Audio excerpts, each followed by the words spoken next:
This is Action Sports Jags on ESPN 690 and ESPN690.com. Damn it, Jags. Way to ruin my holiday season. Gosh. Ooh. I can't sugarcoat it anymore, man. I'm in a bad mood. I was ticked off, and it's all selfishly related. I've been doing this for 12 years around here.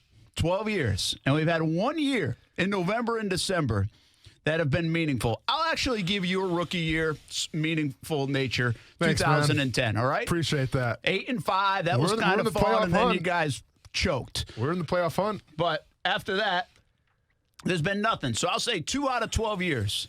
And November and December are miserable. And now with social media, I got to live through fire everybody, get rid of everybody. We're never going to be good. We're Jacksonville. Yeah. These are the Jags. And you know what? They're probably right. That's the biggest point, Brent, is that they're probably right, aren't they? I went to lunch with my family today, and Kaylee asked if we could move. Oh, jeez, it's that bad. I'm not kidding. Kids want to get out of town. She said, I want to root for a team that's going to win. Well, try being in Cleveland for the past 2 decades and see how that treats you. Well, we're not moving to Cleveland. Okay, there you go. So I asked her where she wants to go. She said maybe Baltimore. The power of Lamar Jackson. This might make you feel good, though. So I was out. I come home and I asked my girlfriend, I'm like, hey, how are the Jags doing? She says, they're going to lose the game. And this is like at halftime. And I'm like, why is that? She's like, they have over 100 rushing yards. Brent said if they go over 100 rushing yards, the Jags are going to lose. So at least my girlfriend's listening. There you go, Nicole. I love you. I'll tell you what, man, there is nothing more frustrating than watching that game in a car when you're driving back from Kentucky, and my kind wife was driving for me so I could analyze the game and everything. But there is nothing more frustrating than being in that car and wanting to just weave a tapestry of curse words that I can't because my son is in the back wondering, why aren't the Jaguars winning? And I want to tell him, I mean, son, where do I start? You know, and I'm trying to say it as calm as possible, but it was not good. It's not good, and there's a lot of things to talk about. It was just an awful day, really, if you think about it. Again, this is all about me right now. Okay. And I do my picks, and I'm leading the pool by a couple of games. And we just picked 6 games a week. And I've got the Chicago freaking Bears who can't kick a field goal and then don't even try to run a field goal. And then on top of that, my night ends with Jalen Ramsey being interviewed like he picked the ball off 3 times. I mean, come on. He finally had a pass defense in the first time in a month, and they interview him on NBC after that. Are we bringing emotion into this, Brent? Are we bringing emotion back into the show here? I knew that. I figured Ramsey was going to go for 3 picks the way that day was going. He's not here anymore. It's going to be okay. And he did take a dig, by the way, at Jacksonville, as he and Allen Robinson said, are in better spots and good positions. I'm not so sure Allen Robinson feels that way because his quarterback sucks. Yeah, but at least I think for the future going forward, there's some stuff in place. Right now, I look at this Jaguars team, and I don't know where you would start, Brent. I mean, I kind of know where you would start, and I want to break it down because I'll be honest, I was supposed to do my 3 observations from the game, and I didn't do it for 2 reasons. Number one, because I was so frustrated watching that game. I didn't really want to get on and just speak negative because I wanted to let my emotions subside a little bit before I come at this conversation, calm and collected. But number 2, we also didn't have a lot of service, and I kind of need Wi-Fi to upload it to YouTube, so it wasn't going to happen anyways. Yeah, we'll get into your accolades a little bit later, but I'm not starting there. I'm too angry. Oh, no, I'm not talking about that. I know, but okay. I want to at least salute you for That's that. not a big deal, man. But it's all good. I've got 2 overall thoughts here. Well, really a third. The Jaguars had everything in front of them. And what I can't stop looking at is the standings in the playoff race and the way the AFC is. Because let's just take the AFC South, for example. We knew these 2 weeks were huge. Like, you could go back to April. I remember doing a report at the Wall That Says It All with the schedule that was just released in April. And we looked and said, Houston and London, at Indianapolis, at Tennessee. A 3-week stretch with a bye mixed in. This will make or break the season. Said it in April. Well, when we got to this point, it was 4-4 for the Jaguars, going to London against Houston, a critical game. They were awful. They lose. Yet, with all that going on, they have a chance against Indianapolis, where if you just come with me for a second and look at the standings the way they are with Indy and Houston now 6-4, Titans 5-5, and the Jags 4-6, and then everybody else bottled up at 6-4 and 5-5, pretty much in the chase for the wild card. If you come with me there and just imagine for a moment, just imagine for a second, like you have Disney Plus or something, okay, that the Jaguars won that football game. And they now are 5-5, along with the Colts and the Titans, and Houston sits at 6-4. How different this would be, how different this would feel. So basically, even if they just won one of these two games the last couple weeks, they'd be right in it. Now it feels like they're 2-8 and have no chance. And it's not true that they don't have a chance, but we saw what they looked like the last 2 weeks. They have no chance. They're not a good football team. What they've proved to me over the last 2 weeks is they're not a good football team. So it starts there. Then my other prevailing thought is Doug Marrone. And while everybody wants to fire everybody, I'm not getting to fire everybody time. It's only mid-November. And every time somebody loses, it's fire everybody. And you might be right. And by the way this is tracking, they are going to fire everybody. We knew that would be the case. If they don't make the playoffs or if they're not looking at least good going toward the end of the year, they will fire everybody. We can talk about it. But that's not my thought on Doug Marrone on this Monday. My thought instead was he did everything in his power to cater to the players, to make sure they were healthy, make sure they were fresh, make sure they didn't hammer them in training camp, hardly played them in preseason games. All these things, and we applauded through 4-4. Nice job, Doug, by keeping this thing afloat, even though you lost your quarterback and all these things, and now you're coming out of the bye and you're healthy. We applaud all these things. And the players, how do they respond? They can't make a tackle. No, stop. They give everything up. They give 264 yards up of rushing. Oh, no, you're going to talk about coaching. Stop. Taven Bryan, fall on the football, and players stop at 3rd and 19, and that game might be different. That's a coaching thing? Fall on the football when you get a fumble? If we want to talk about players, I'm going to call it Avery Jones. I'm going to call it Taven Bryan. I'm going to call it Miles Jack. I'm going to call it both safeties. I'm going to call it both corners on defense. And then I'm probably going to have to call it Calais Campbell for missing the tackle towards the goal line. I'm going to call it the entire defense. And if we're calling everybody out, then I'm going to call it Nick Foles. I'm going to call it Leonard Fournette. And I'm going to call everybody on the offense out. So, yeah, let's go ahead and call every single player in that locker room out. And let's just say, for the instance, that the coaches were right and the culture is right and everything. So it's every player on that team's fault, but it's not the coach's fault. I got a question for you. If I was to say the Dallas Cowboys, the Buffalo Bills, Indianapolis Colts, New England Patriots, San Francisco 49ers, Baltimore Ravens, Pittsburgh Steelers, what would you say? Pretty solid teams. Could make the playoffs. Could make the playoffs. What all those teams have in common? Do you know? They're tough. They're tough, and they've all won after their bye week. Do you know why? Because they have good cultures in place. Or they didn't play in London because nobody who played in London won after their bye week. Okay, well, there you go, too. I'm just talking about the culture right now, Brent, because we can go ahead and blame the players all you want. But to have the whole team play like they did, that's not on the players, man. That's all on coaching. Do you want to know what kind of team you have? Watch how that team comes out after a bye week. Because guys go on vacation. Guys take some time off. It's the coach's job to wrangle them up and get them motivated to play. I didn't see a motivated Jacksonville Jaguars play against Indianapolis. And we can sit here and say, well, Taven Bryan should have made this play. Yes, he absolutely should have dove on that football. There should have been a lot of plays made in the field, but the difference is that there weren't plays made in the field. No. And it's an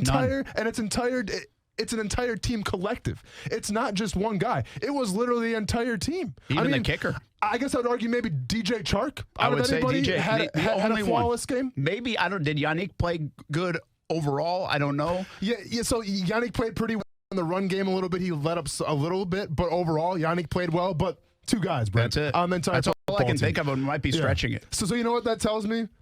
No, I'm not going to point the finger at the players, and go ahead and call me biased all you want. That's fine. Oh, no, you're like everybody else. Everybody likes to point the finger at the coaches. Okay, well, maybe it does fall on the coaches then. Maybe it does fall on the guys that are required to get a team ready, and that team that performed this past Sunday was not ready. Well, and listen, I wasn't completely done with my thought, because here's what happened. Early in the year, Doug Marrone said, this plan is either going to work and I look like a genius or I look like a dumbass. And right now, he looks dumb, because he changed his whole philosophy of being tough, and that leads into my third part of this, my third overall thing. And don't get me wrong here, former player, because I would never do this, and I respect the heck out of guys that play this game. It is not the S word, but the Jaguars are a finesse football team. Okay. There's a difference between being S word and being finesse and punching you in the mouth. And when they play a team that wants to punch you in the mouth, they do not do well. Carolina, Indianapolis. Most of the time, Tennessee. They did fine here in this one on that Thursday night. But most of the time, Tennessee. When you get that kind of football team, and you know what I'm there's a difference between those kind of teams, and then there are some teams that are okay playing finesse style. Kansas City's a finesse team. Yeah, but they're not good on defense. They're not good on defense, Yeah. but they'll outscore. Yeah, no, but for sure. I'm not just talking defense either. The whole team. I'm talking the offense too. Sure. And I'm talking the offensive line that couldn't block hardly anybody yesterday, and that you don't have the men. You go into that football game thinking we can't beat you because we're not tough enough. We're not physical enough. So we have the second or third leading rusher in the AFC, but we don't think we can run the football against you. So we're going to throw it 47 times and run it 9 times with one of the best backs in the NFL in 2019. You know why? Because we just don't feel like we're tough enough. I mean, to me, that is on the coaching. That is on the way this whole thing shook out, because that's not how kind of Doug Marrone does business usually, and we said that countless times. This was a reversal of Doug Marrone, that tough guy, offensive line guy. He flipped it around for the players, and that's where I say the players didn't pay him back. They haven't. This was the time to pay him back for the players, and they didn't. You know, they were all over Doug, loving Doug, all that kind of stuff up until now, because they're 4-6, and it didn't pay off for him. So it blew up in his face these last 2 weeks. This was the critical stretch of the season. Everything they tried to do, be healthy and all this stuff, they just played a team that looked like a 4th preseason game roster when it comes to guys on the outside at wide receiver and guys in their defensive backfield, and the Jags just got crushed by that 4th preseason game roster yesterday in a game that was critical to their success. And so I don't necessarily disagree with you. I do think it comes back to that whole philosophy. It blew up in his face. It was wrong, and now it's not working, and pretty much the Jags are done. Yeah, there you go, man. You pretty much said that. Pretty much the Jags are done. And listen, there's a lot of things to talk about. One of my biggest takeaways, and I get it. I mean, people want to jump the gun on Foles now and say, get him out of there. I was one that wanted to play Minshew. I'm not going to say I told you so, because let's be honest, I'm not sure how Minshew would have did against the Colts in general with that kind of game plan. But the game script on offense, John DeFilippo's plan against the Colts was obvious. He was going to beat you with Nick Foles. Nick Foles is going to get the job done. Not the offensive line run blocking, not Leonard Fournette, who's one of the best backs in the league. The plan was to let Nick Foles beat the Indianapolis Colts because they had confidence in him. My question to John DeFilippo. They took 2 weeks to try to figure that out, by the way. My question to John DeFilippo is, if that was the game plan, you're going to let Foles, try to beat the Colts. Where was that game plan with Gardner Minshew then when he was trying to audition for the starting quarterback spot? Why didn't you put the ball directly in against the Houston Texans? Why didn't you put the ball in, Minshew's hands and see if he can handle it or not? Because what you did was you ran the ball, religiously in the first half, got stuffed, and then all of a sudden you had to rely on Gardner Minshew in the second half to get garbage time, and obviously he made some mistakes. But my point is, so you didn't have that much confidence in Minshew when he showed you a lot, but you're going to have supreme confidence in Nick Foles now going forward? Good luck with that. Yeah, it didn't work, and it was a terrible game plan. It was just an awful game plan, and we have applauded John DeFilippo a lot this year. Oh, Brent, I've been the first guy leading that campaign. I've said he's done a fantastic job. But yesterday reminded me of why him and Mike Zimmer didn't get along in Minnesota. And to be honest with you, I can't imagine this sits well with a guy who likes to run the football and Doug Marrone. Yeah. I mean, it reminded me of the London game last year when they threw with Blake Bortles 30 times in a row with Nathaniel Hackett, and that was the beginning of the end for Nathaniel Hackett. Todd Washington's getting crushed today. Probably should. You can't give up 3 games in the NFL at 200-plus yards. I haven't started with him yet. I got enough to say about him as well. But John DeFilippo probably not getting crushed enough for 47-9. Yeah. 47-9. 47 passes and 9 attempts. Are you kidding me? In a game that was 10-7 at halftime. It says a lot. 10-7. And it says a lot what he thinks about the offensive line then. If you're only going to run the ball 9 times a game, what do you think if you're an offensive lineman right now? I got a question for you about game plans, and we'll talk about the defense. Your calls are welcome. Star 690 904-362 9901. It's all on the way on a miserable Monday on ESPN 690. Action Sports Jax with Brent Martineau on ESPN 690 is brought to you by Best Bet Jacksonville and Orange Park. Now, the first alert forecast on ESPN 690. The start of a warming trend today under partly cloudy skies. The afternoon temperatures reach the mid to upper 60s. Join me beginning at 5 p.m. for CBS 47 Action News Jax from the First Alert Weather Center. I'm Chief Meteorologist Mike Burrish. The Weather Center is brought to you by Beard's Diamonds, where you can get 20% off store-wide, including loose diamonds with special financing, only at Beard's Diamonds. It's that time again, the time when I can finally say my favorite 3 words. No, it's not I love you, though those are pretty good words too. The 3 words I'm talking about, Toyotathon is on. And it's going on right now at Arlington Toyota. Arlington Toyota is the place to be when it comes to getting amazing Toyotathon savings on their huge selection. That's over 1,000 new and used on the lot every day. And it's all at Toyotathon savings. Right now, during Toyotathon at Arlington Toyota, lease a 2020 Corolla LE for a low $162 per month. That's a 2020 Corolla LE for just $162 per month. Get the truck you've always wanted and save when you lease a 2019 Tacoma SR5 double cab for only $199 per month. Just $199 per month for a Tacoma. Plus, you get Arlington's $5,000 Advantage Club and even a national lifetime warranty with unlimited time and miles for new purchases. Toyotathon is on at Arlington Toyota, 10939 Atlantic Boulevard, and online at arlingtontoyota.com. Visit arlingtontoyota.com/Toyotathon for offer details.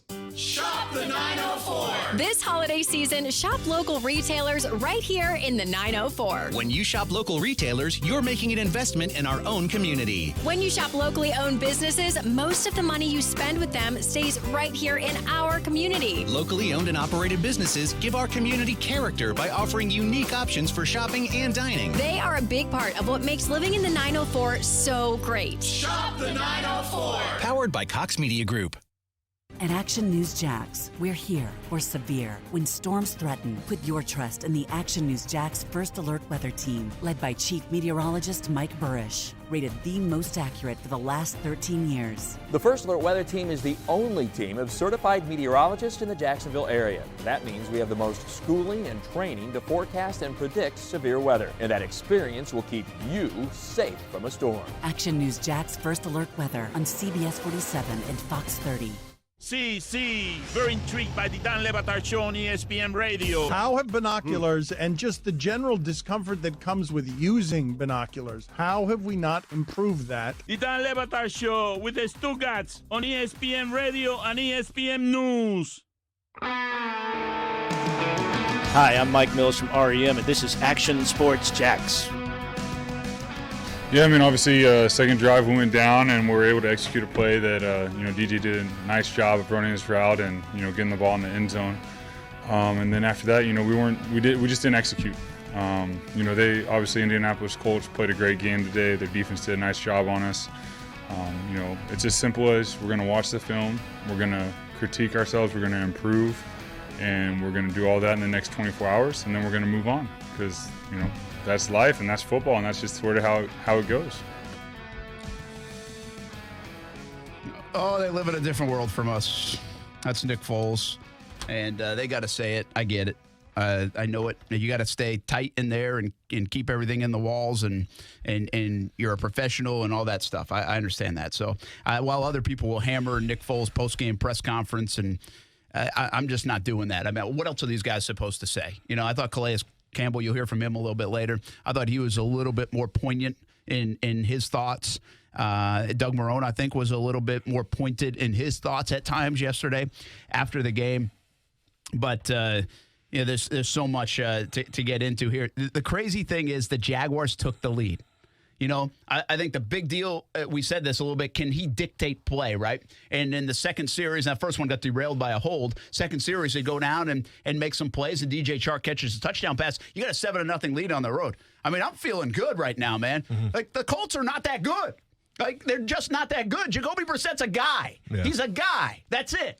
Their receivers are Marcel Robinson, he says he has great hands. He might have been able to play for Indianapolis yesterday instead of shoot that game in Indianapolis. That's who was playing. They had all undrafted guys. And Marlon Mack, nice job. But their offensive line is good. We knew that. Yeah, and that was it. So and everybody knows that. And I guess that's the tell, right? When everybody knows what you're going to do and you're able to do it, oh, boy. And you're able to do it with ease. But one thing that really bothers me about this football team over the years, and this can go all the way back even to the Gus days with this defense, and it might be why I'm a little tired of I'm even now on board with, okay, the scheme, I could use a change in my life in the scheme. Sure. But when you take the lead, or when the Jags offense has struggled so much over the years, but when you actually show something on offense, I'm going to go back and research this. How many times after the Jaguars have scored, the Jags defense has allowed the other team to go right down the field and score? And they just can't keep the little momentum that this offense sometimes can gather. You want to play from ahead. They gave you the lead. And then you just let Marlon Mack go down for 61 yards, and the touchdown run was ridiculous. Not that it was ridiculous in talent, and I'll give him a hat tip. It was ridiculous in not stopping it more than anything else. Guys with no gap discipline, guys missing tackles. It was Carolina times 10, because with all due respect to Marlon Mack, I think he's a decent running back. He's got a fantastic offensive line. We talked about that the entire week leading up to this game, but he ain't Christian McCaffrey. And me personally, I'm tired of seeing running backs play the Jaguars and make an entire highlight film of the season just on one game. Dude, Jonathan Williams had 1 yard coming into the year. I don't know who Jonathan Williams is. But I think that's his name. As bad as that sounds. No, I mean, he had a great yard. game. Yeah. 1 yard. That's embarrassing. I mean, that is embarrassing. It's hard to be a Jags defender today, and we're going to get into the coaches and all that stuff. But we have some folks on the line, and we always welcome your calls. Star 690 904 362 9901. Ryan jumped in, wants to talk to Nick Foles a little bit. What's up, man? Hey, guys. Thanks for having me on. I just want to give you 3 points on how this all started early on. Number 1, we gave a backup quarterback $88 million. Number 2, we gave Miles Jack an extension before Yannick and Ramsey, which is mind-blowing. And then you got Nick Foles in the press conference acting like he didn't even care. If that was Gardner Minshew, he would be heated. Gardner Minshew should start for this team, and this front office needs to go. I just had it with it, and that's all I got to say. All right, thanks, Ryan. You brought up some points that will bring up segments on the show today, of course. But the one thing I do want to be a bit careful of, because I want to at least try to be calm, cool, and collected here. And even though I'm even a little pissed off at the Jags, again, more selfishly because this next 6 weeks is going to suck now in Jacksonville like it usually does. But I'm just I get what you're saying about Foles, and you might be right about Foles. But this was one game on Nick Foles. I mean, this was one game. I'm just a little tentative. I'm getting crazy on the Nick Foles front in one game. Is that fair or unfair? I mean, maybe I should be all over him. No, I mean, because we want to talk about, he was rusty, right? I mean, he looked rusty. I thought the Jags offense looked slow, man. Yeah, slow and old with Foles out there. I really did. But here's my problem, though. They had the bye week. We thought they were going to open up the playbook a little more and really unleash Foles to the world because he's worked with John DeFilippo before. This isn't Foles' first rodeo, though, of, quote-unquote, being rusty or not being in the game a lot. Because this is a guy who's been a backup pretty much his entire life. And we've applauded the last 2 years coming in cold. Exactly. Right? So he's come in cold how many times and performed well? Well, that was a horrible game yesterday. And if you look at his stats, it wasn't that bad, right? Well, no, because a lot of that was garbage time. If you want to say Foles had a good game yesterday, then go ahead and say Blake Bortles had a good game a couple years ago when the Jaguars were really stinking. If you're going to throw 47 times, throw for 400 yards, and then I'll give you a good game. So, anybody throws for 300 yards if you're throwing 47 times. But to try to, get back to the point of the caller, though, saying that, he's a backup quarterback for $88 million. Yes and no, because at the time, I think we all agreed, or at least I think you did as well, where it was the best option.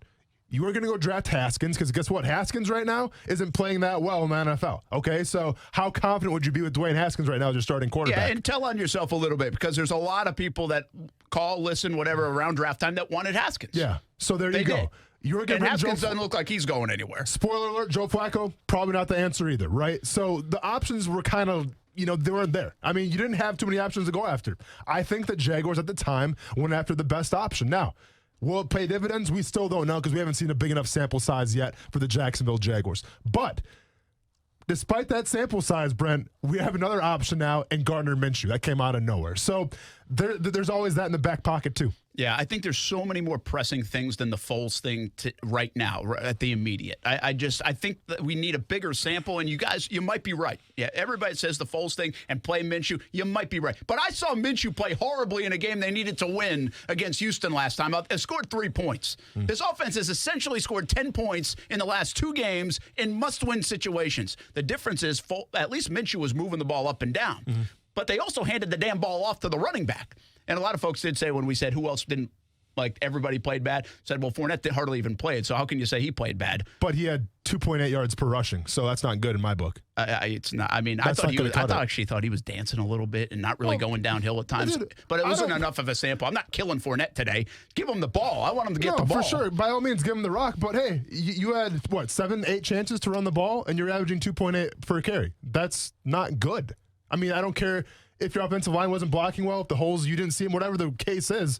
2.8 is not good. That's not good for any football team. So don't tell me I can't blame Leonard Fournette when I absolutely can blame Leonard Fournette. But Fournette and Foles, I still think that the offensive line looked like it wasn't tough enough. Even when Foles threw the touchdown pass, that drive, when he did complete passes, you could tell it was about to be a long day for that line. They were collapsing. They were getting pretty close, Indianapolis. Yeah. And luckily, he was able to get it away at times. But it was just, they got beat up in the trenches, man. You can't win football games at any level if you get beat up in the trenches. Dude, but I'm not surprised though, Brent, because I sat here and said, if it was, I distinctly remember having a conversation with you, and I said, if it was 4th and 1, game on the line, Jaguars versus Colts, how confident are you that the Jaguars could run the ball and get that first down? You did say that, and I said I had no evidence to be confident. And that answers your question right there. Yeah. Where if a team knows you're going to run the ball and you can't push them back a couple yards, then you're not a good offensive line. And I don't know if John DeFilippo right now realizes that, because I was under the impression, and I even said this on the show too,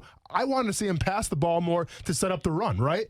Well, you could argue like that's what they did yesterday, but there wasn't enough running. And Ryan, we'll get into the Miles Jack part of this conversation, because I'll tell you what, Austin Lane has been right about one thing on this entire show. We've been doing it for 10 months. He hasn't been right about anything else. Nothing else. It has been a lot. But he has been right about the mile. I thought of you a lot yesterday. Oh, yeah. I mean, you're welcome. And I appreciate it. I was just always thinking about you. Did I want to go on Twitter and kind of gloat a little bit? I absolutely did, but I was staying humble, and I was waiting for to talk about it today. But it's not where Ryan took us in terms of being paid necessarily, although that's part of it. It's got something to do with it. It's also not necessarily about him playing poorly. It's about where he's playing more so. So we'll get into that side of it. What was the third part of Ryan bring up? Foles. You remember? Foles, sorry, man. We got into Jack, it. We'll get into it. Anyway, we got Pat on the line as well. We want to talk a little bit about the Jags' future, which right now looks certainly doom and gloom when this coaching staff and maybe even front office. What's up, Pat?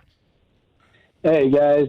First, I just wanted to say I love the show. Y'all's dynamic is great. I've been watching pretty much since y'all started, and it's awesome. Appreciate it, man. Thank you. I just want to say the interview with Fournette after the game and seeing how frustrated he was, I do not blame that guy at all. He come out of the bye, he's healthy, he's a workhorse. Fournette's not one of those guys that just blows you up in the first quarter. He's one of those guys, he's a cowbell. You keep giving him the ball, he's going to blow you up because he's going to outstrength you. He's going to outlast you.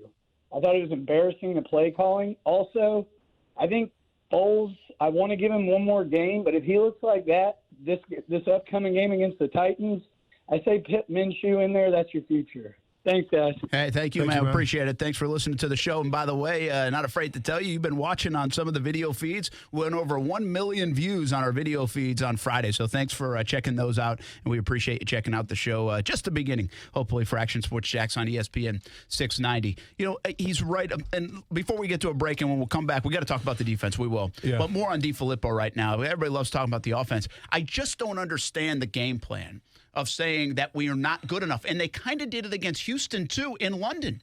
And they just said, we're not good enough to do this. We're afraid of this.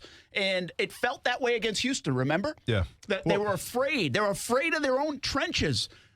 I mean, you can't play this game scared. You can't play this game with one plan and that's it and blow it up. And if it doesn't work, well, we just throw our hands up. It felt like yesterday the Jags had a game plan. And if it didn't work, well, they were going to get blasted like they did. And if it did work, it was going to be like, hey, we're geniuses. This is great. You can't play football that way. You can't do that. I mean, the broadcast was talking about in their production meetings and everything else that they said they were going to throw it. They knew it all week. They were going to throw it and not try to run. Which I thought was a little gamesmanship, possibly. But no, I mean, it turned out to be the case. It ended up being, I mean, that's exactly what happened. Again, Austin, this wasn't 14-0 early. Right. This was 10-7. This was 7-0 Jags. This was even 17-7. You can still run the football with 22, 23 minutes to go in the game. Yeah. They never tried to use their best offensive weapon in Leonard Fournette. Well, and I completely agree with the call-out, because if you watch the press conference after, obviously he's upset, as he should be. Now, yes, I'm critical because he had, 8 carries, 9 carries, whatever it was, for 2-point-something yards. And that's not good. But to I guess to the caller's testament here, that's not Fournette's style. Fournette needs the ball, 25, 30 times a game, and maybe one of those or two of those plays, he's going to break out for that long gain. And that can completely turn the momentum of a game. And they didn't even give him a chance to do that. Especially, like you said, Brent, the best player on your team. I think it's a debate between him and DJ Chark being the best player on the offense, but it's a horse apiece. You know what? And if I'm picking the horse apiece, I'm taking Leonard Fournette every single time because you're running the ball. You're imposing your will on the defense. You're imposing your will on the defensive line, and you're gassing them out a little bit. You're tiring them down. You're wearing them out for the fourth quarter, and you're dictating the clock, which is so important because I've said before, you can't get into a bunch of firefights with teams. I don't think you have the offense to do it. So to only give the Fournette the ball, 8, 9 times, like I said, it's absolutely baffling to me, and I don't get it. It's unbelievable, this offense at times this year. I can remember some times where it's like, wow, this offense looks like it's pretty good. Now just see what they do in the red zone. You got to cash in on the red zone. They can move up and down, and that's Minshew. I get it. That's Minshew. I think, by the way, that was Ryan's last point. It was Minshew. Go back to Minshew. Yep. And again, I'm not ready to get there just yet. I don't think that's really fair to Foles. I mean, to come in one game and boom. But you all might be right. I'm just saying.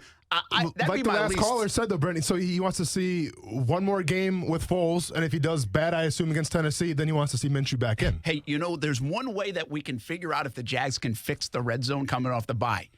Get to the damn red zone. We got to take a break. Speaking of the clock, when we come back, this defense, they can't. How do you give up that many rushing yards to the Indianapolis Colts? How do you give up 200-plus rushing yards 3 times so far in 10 games this season? Back-to-back games now, when it all is on the line in your season. And the Myles Jack topic is a really good one. Why did he get paid? And why is he maybe playing middle linebacker? We'll talk about it next on ESPN 690. Your calls welcome. Start 690 904-362-9901. Miserable Monday continues. ESPN 690 Sports Center Update. I'm Jake Mitchell. The Jags lost a tough one yesterday in Indy, 33-13, although it was never really as close as the score would indicate. Nick Foles had a decent showing in his first game back, going 33 for 47 with 296 yards, 2 touchdowns, and a pick. Here he is after the game. It's as simple as we're going to watch the film, we're going to critique ourselves, we're going to improve, and we're going to do all that in the next 24 hours, and then we're going to move on because, that's life, and that's football, and that's just sort of how it goes. And since then, the Jags have made roster moves, picking up former Florida State tight end Nick O'Leary off of free agency to fill in for rookie tight end Josh Oliver, who sustained a back injury in yesterday's loss. Stay connected with ESPN 690 while you're at work by listening on ESPN690.com. The best kept secret in tires is TireOutlet.com. Tire Outlet offers wholesale prices with premium service, and TireOutlet.com always has a safety-first focus. Locations throughout the First Coast, there's no need to go anywhere else for tires and service. My part-time service in the Army National Guard makes it possible for me to be more for the community I call home. I'm a better neighbor because my service has taught me how important it is to be a team player. My training helps me in my classes when I give attention to detail to the task at hand. My service in the Army National Guard allows me to keep my country safe from threats. Learn more about how you too can live and serve part-time by visiting NationalGuard.com. Sponsored by the Florida Army National Guard. Aired by the Florida Association of Broadcasters and this station. Hey, everybody, this is Brent Martineau. If you've received a letter from the IRS and can't pay them, things can get bad quickly. The IRS can seize your bank account, garnish your wages, and place liens against everything you own. If this is you, contact J. David Tax Law, a local firm right here in Jacksonville. Your first step to stop IRS harassment is a no-cost consultation. They explain exactly your options and how they will resolve your tax issue. Only highly experienced tax attorneys will represent you, and fee payment plans are affordable for everyone. Get the protection you deserve. Peace of mind is only a click or phone call away. The fastest way to get started is to call 904-507-4777. 904-507-4777.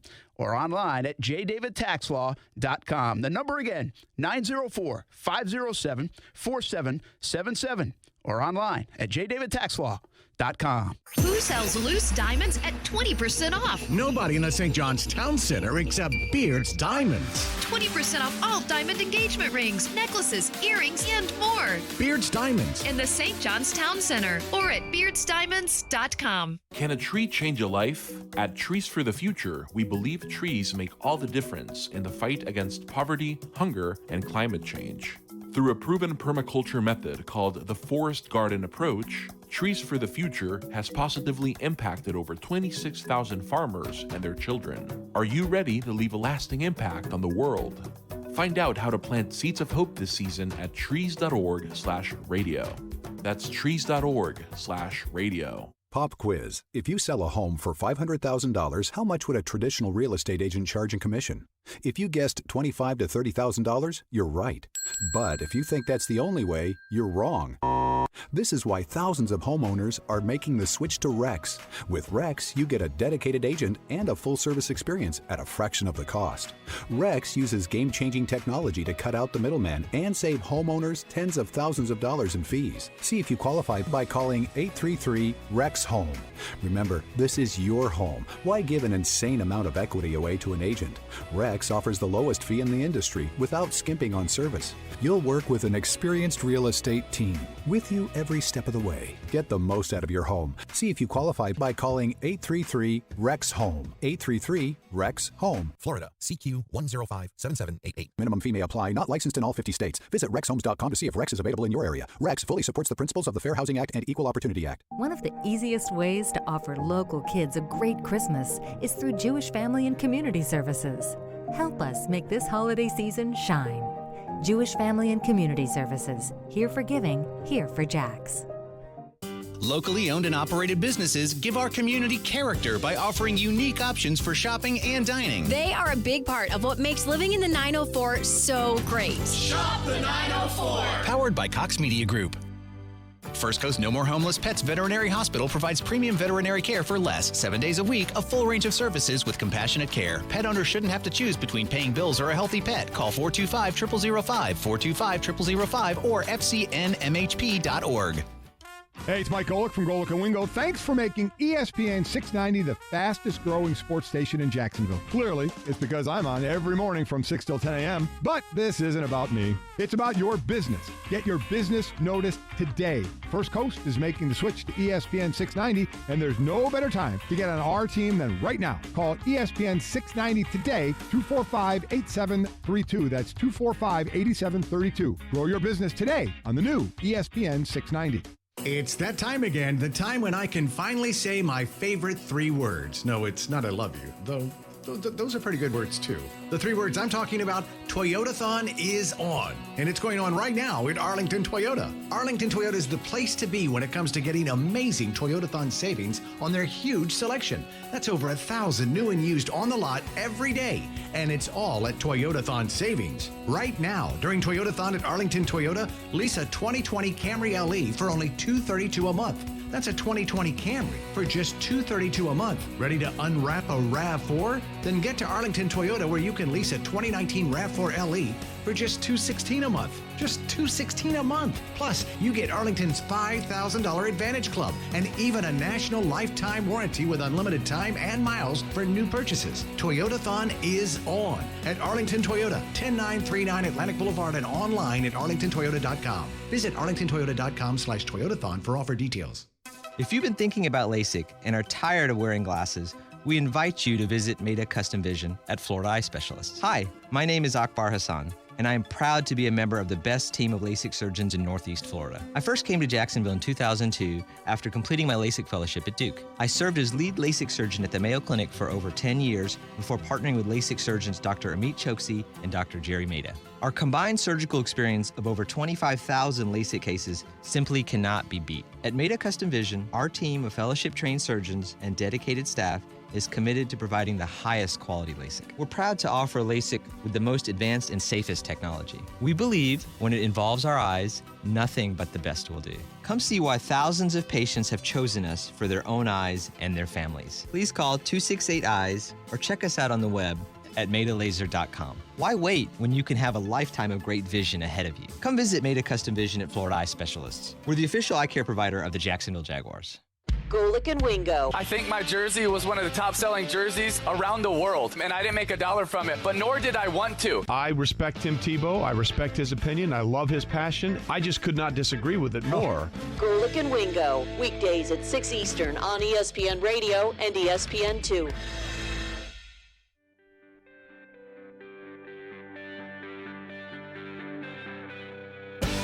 Hi, this is Grayson Marshall Jr., 2016 ACC legend, and you're listening to ESPN 690. Hats off to Indy.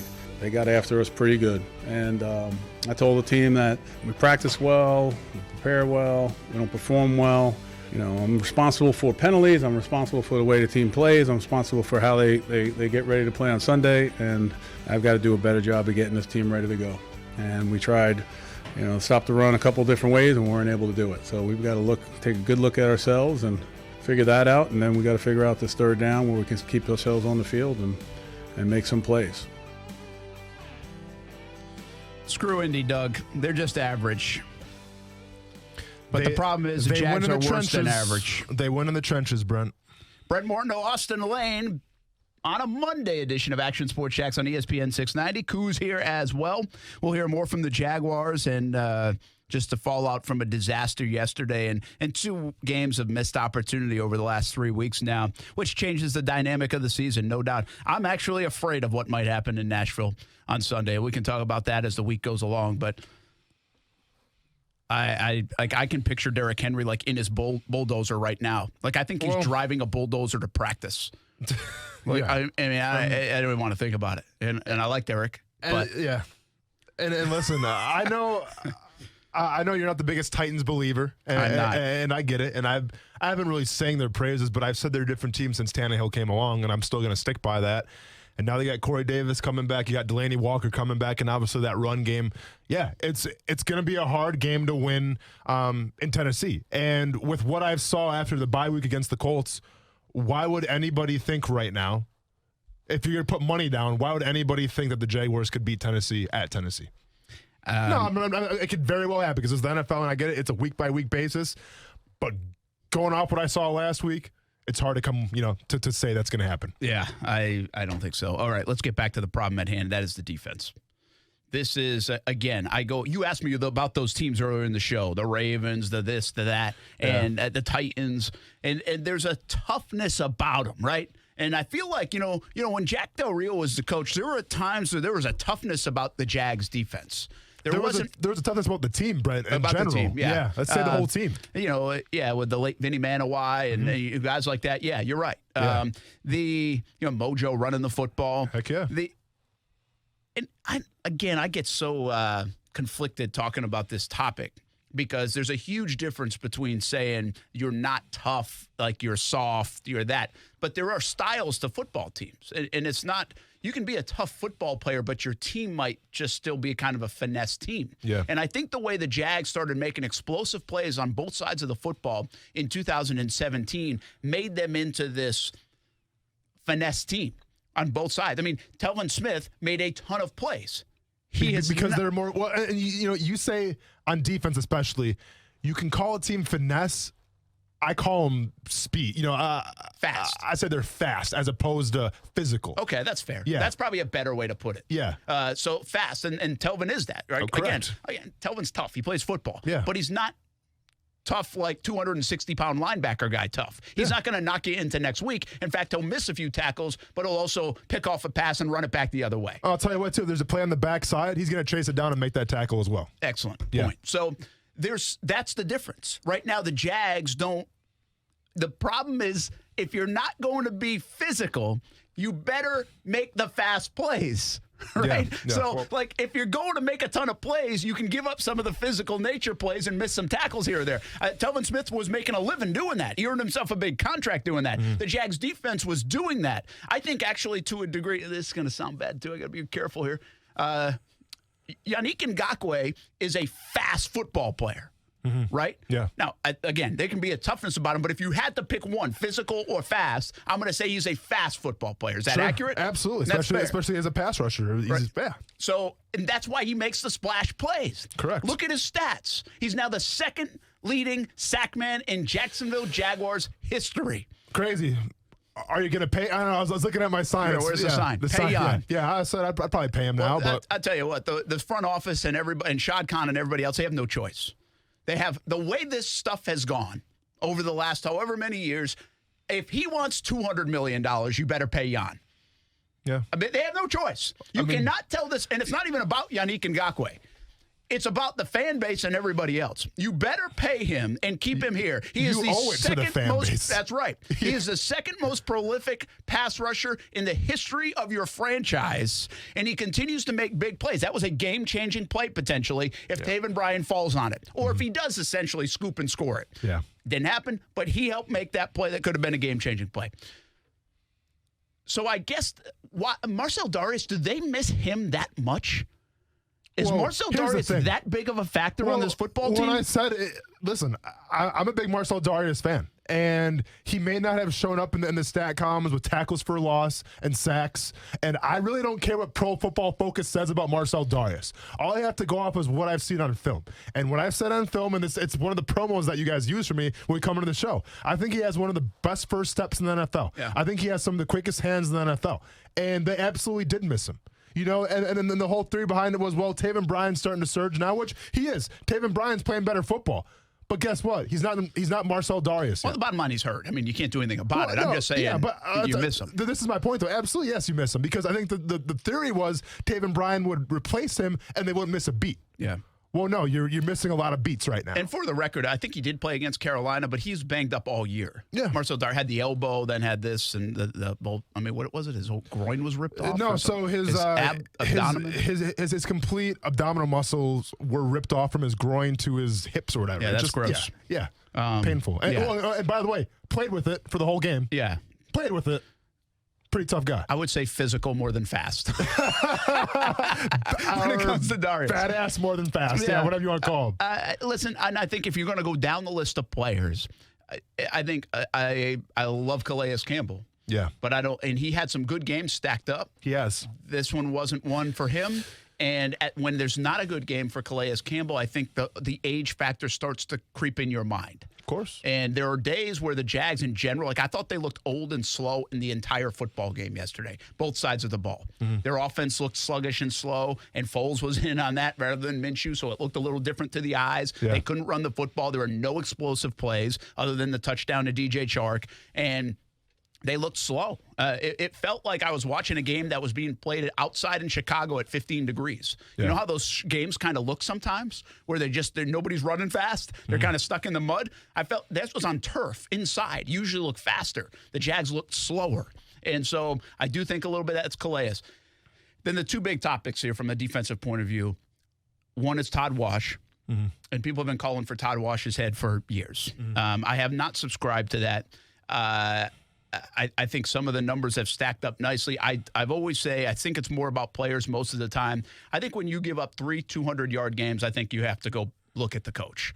And I have to look at the defensive coordinator. And when that was your focus of fixing the entire bye week, that's what you said. You have to fix the explosive plays. And now you're, mid-20s in the NFL and rushing defense? That points right back to the coach. I think he would even say that. And then the other guy's Miles Jack. But let's go Todd Wash first. Well, what's your major problem with their defense and Wash and what they're doing? So let's go with a lot of things first, Brent. First of all, I got to be a man and look myself in the mirror and say that I was wrong, because I've said on this show in the preseason many times, this Jaguars defense was going to be elite. And I thought their defensive line was going to be, all world. I thought their secondary would be okay. And I thought their linebackers would be okay. And I remember it was a preseason game, and I forgot who even said the comment on Twitter, but I basically broke down for 20 minutes when you had to go shoot the video of why the Jaguars defense is elite. Well, guess what? They aren't elite. They're not even close to being elite. And when you want to look at Todd Wash's philosophy here and his scheme, I mean, let's go ahead and start there because it starts with the defensive coordinator. You know, it's something that I preached after that Carolina game. It's something that I talked about after the Houston game, and it's something that I'm talking about again. And I don't care what kind of scheme you run. I don't care if it's the most exotic thing in the world. I don't care if it's what the New England Patriots run. There's a reason why the New England Patriots are so good on defense. Okay, and you can say they haven't played a lot of people. Well, look pretty good against the Eagles. There's a reason why they're so good. They don't have all these all-pro kind of guys. If I go on the street right now and say, name me 3 players on the New England Patriots defense, nobody could do it. Name me 2 players on the Patriots defensive line. Nobody could do it. Maybe somebody can't even name 1 player on the defensive line. But you know what they do well? They do the little things well. They have the fundamentals down to a T. And yesterday, as I watched that Jaguars defense get gashed and gashed and gashed, I saw a defensive line that didn't play with eye discipline. I saw a defensive line that couldn't tackle. I saw a secondary and middle, and I saw a linebacking core that didn't have proper pursuit angles and couldn't finish tackles. I saw Marlon Mack looking like he was the second coming of Eddie George in his prime yesterday. I saw so many things, but I saw Jacoby Brissett in the red zone. Indianapolis in the red zone getting ready to go score. Game on the line. I saw a defensive line and a linebacking core that was confused. I saw guys standing up that were not ready to play. And what happened? Jacoby Brissett scores a touchdown because guys were not in position. Okay? Those things right there. And listen, I'll be the first one to tell you, I have a lot of respect for Todd Wash in more ways than one. Todd Wash, I'm not going to share the story. It's his story to tell. I'm not going to, give the behind the curtain on this one. But Todd Wash did a lot for me on my way out of Jacksonville that a lot of coaches didn't have to do. So I have a lot of respect for Todd Wash. Let me start off by saying that. So this is hard for me to do. But when you have a team that's not tackling properly, when you have a team that doesn't play with the eye discipline, that's biting on the fakes, that's just not playing quality football, you got to take a look at yourself and say, what's going on? And you just that's the frustrating thing, Brent, about yesterday. It's the fact that at least when I watched the Carolina game, I could point to a couple guys that made mistakes, and guess what? When a couple guys make mistakes, the whole team suffers, right? We talked about Calais Campbell against Carolina. We talked about Quincy Williams against Carolina. A couple plays here and there, and you know what? Then the whole team crumbles.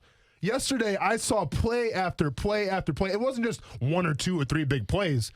It was the entire game. And when you have that, man, that falls directly on coaching. So that's where I stand right now on what I think about Todd Wash, where, yes, obviously the scheme's not working, but also I think just the teaching of the fundamentals and getting guys ready for their assignments and making sure guys are ready to play the game, it's not there right now. When you talk about the discipline and running in gap responsibilities and in angles and – how much do you think, and I get it's some coaching, right? You're talking about in practice, and Doug Marrone hinted today or talked today on his conference call just a short time ago that they're going to change the way they practice. That's when you start grasping for straws, by the way. That's when that does. When you start changing who you are. Hitting the panic button. And, by the way, you got to try to do something. We'd criticize you if you kept it all the same. But I'm just telling you, that's usually the beginning of the end. That's when things start going awry because you lose that consistency and it appears like you're panicking at times, sometimes even to the players. Mm-hmm. But I'm not suggesting they shouldn't do it. They've got to change something. Yeah. So how much of that is done during the week at practice? And how much is that just guys being, for lack of a better term, dumb football players or not focused football players? I mean, they've played this game for a long time. See, this is where I always go back to, I'd say this in all sports, right? My thing that I hate the most in sports is when us as commentators will say on a freshman kid, right, that maybe he has clock mismanagement at the end of a game in a 2-minute drill. Sure. Or a kid playing baseball doesn't tag up from third base on a sac fly. It would say, oh, that's a freshman mistake. It's a freshman mistake. You've been playing football and baseball and all that stuff since you were 6. That's not a freshman mistake. Yeah. That's playing the damn game the way you're supposed to play the game. That's focus. That's not good sports IQ. That's not, I don't put that on coaching if a kid messes up like that. I just say, dude, stay focused. Know what you're supposed to do. Think a little bit. That's part of being an athlete. But so how much is that? I don't understand where the divide is sometimes. And I know everybody says, it's the coach, it's the coach, it's the coach. I just don't always jump on that ship all the time and say, yeah, sure, is it some? It can't be 100% the coach. 2 things. It's the coach when the team has shown you glimpses of brilliance. We saw what the Jaguars did against Tennessee the very first time they played each other on Thursday Night Football, and we saw what the Jaguars did against the Saints in a very powerful Alvin Kamara and Latavius Murray. Now, yeah, Alvin Kamara would have maybe a little banged up, but you know what? I'll take a banged-up Alvin Kamara over a lot of running backs in this league, okay? So we've seen times that the Jaguars have played really good football, especially in the trenches. So you've seen the glimpses of excellence. So that should be the standard. And the most telling thing to me, Brent, and if you want to know whether it's Pop Warner, high school, college, or the NFL's, whatever, name your level. I don't care. If you want to know, if you want to see if a team is ready to play defense, look at the missed tackles. That's all you got to know, because you're going to have an exact idea of what that team was doing during that bye week or during that practice week to prep for the Indianapolis Colts. I'll tell you what they weren't doing. They weren't tackling. They were not practice tackling, because teams that practice tackling, that practice the fundamentals, they don't have all those missed tackles. They don't make Marlon Mack look like he's all world. They just don't do that. And that, once again, falls on coaching. Yeah, and, I don't – you got one thing about the bye week. Bye week is for self-scouting. Bye week is not necessarily for extra practice, right? No, I mean, I think there's a misnomer out there that everybody stays in the building across the league and practices extra days. That's not necessarily the case. You're absolutely right. But one thing about, and I'm not trying to compare coaches here, but with Coach Del Rio, and you can say he's a good coach or bad coach, what do you want to say? I got a lot of respect for the guy. The one crazy thing with Jack Del Rio, man, yeah, we had our bye week and it was, it was gravy. It was a good time. But when we came back from that bye week, man, it was like coming back from spring break in college, coming back from spring break in Panama City and going to winter conditioning. Like, it was just get ready because we're going to work now. Because you guys had the break, and now we have to reacclimate ourselves to being physical. We have to reacclimate ourselves to, knowing how to tackle. And I saw a Jaguars team on both sides of the ball that was not reacclimated to playing football. I think when we write this book on this season, I can't get over the fact that I believe, and we'll dig deeper into this, but that Doug Marrone did everything he could to protect the players, help the players this entire last few months. Yeah. And it backfired on him. Yet we have those conversations you got to respect the player. You got to trust the player. You got to do that. Well, what if, I'm not saying Doug's responsible for taking that tact because it didn't work. Yeah. So he shouldn't have done that. Yeah. But, man, you got to pay that back at some point. But here's the biggest thing, too, Brent. Like you said, the whole purpose of a bye week is to evaluate what's going on, the pros and cons. You knew that Jaguars are vulnerable on the defensive line of not having fundamentals. Well, guess what? They still don't have fundamentals.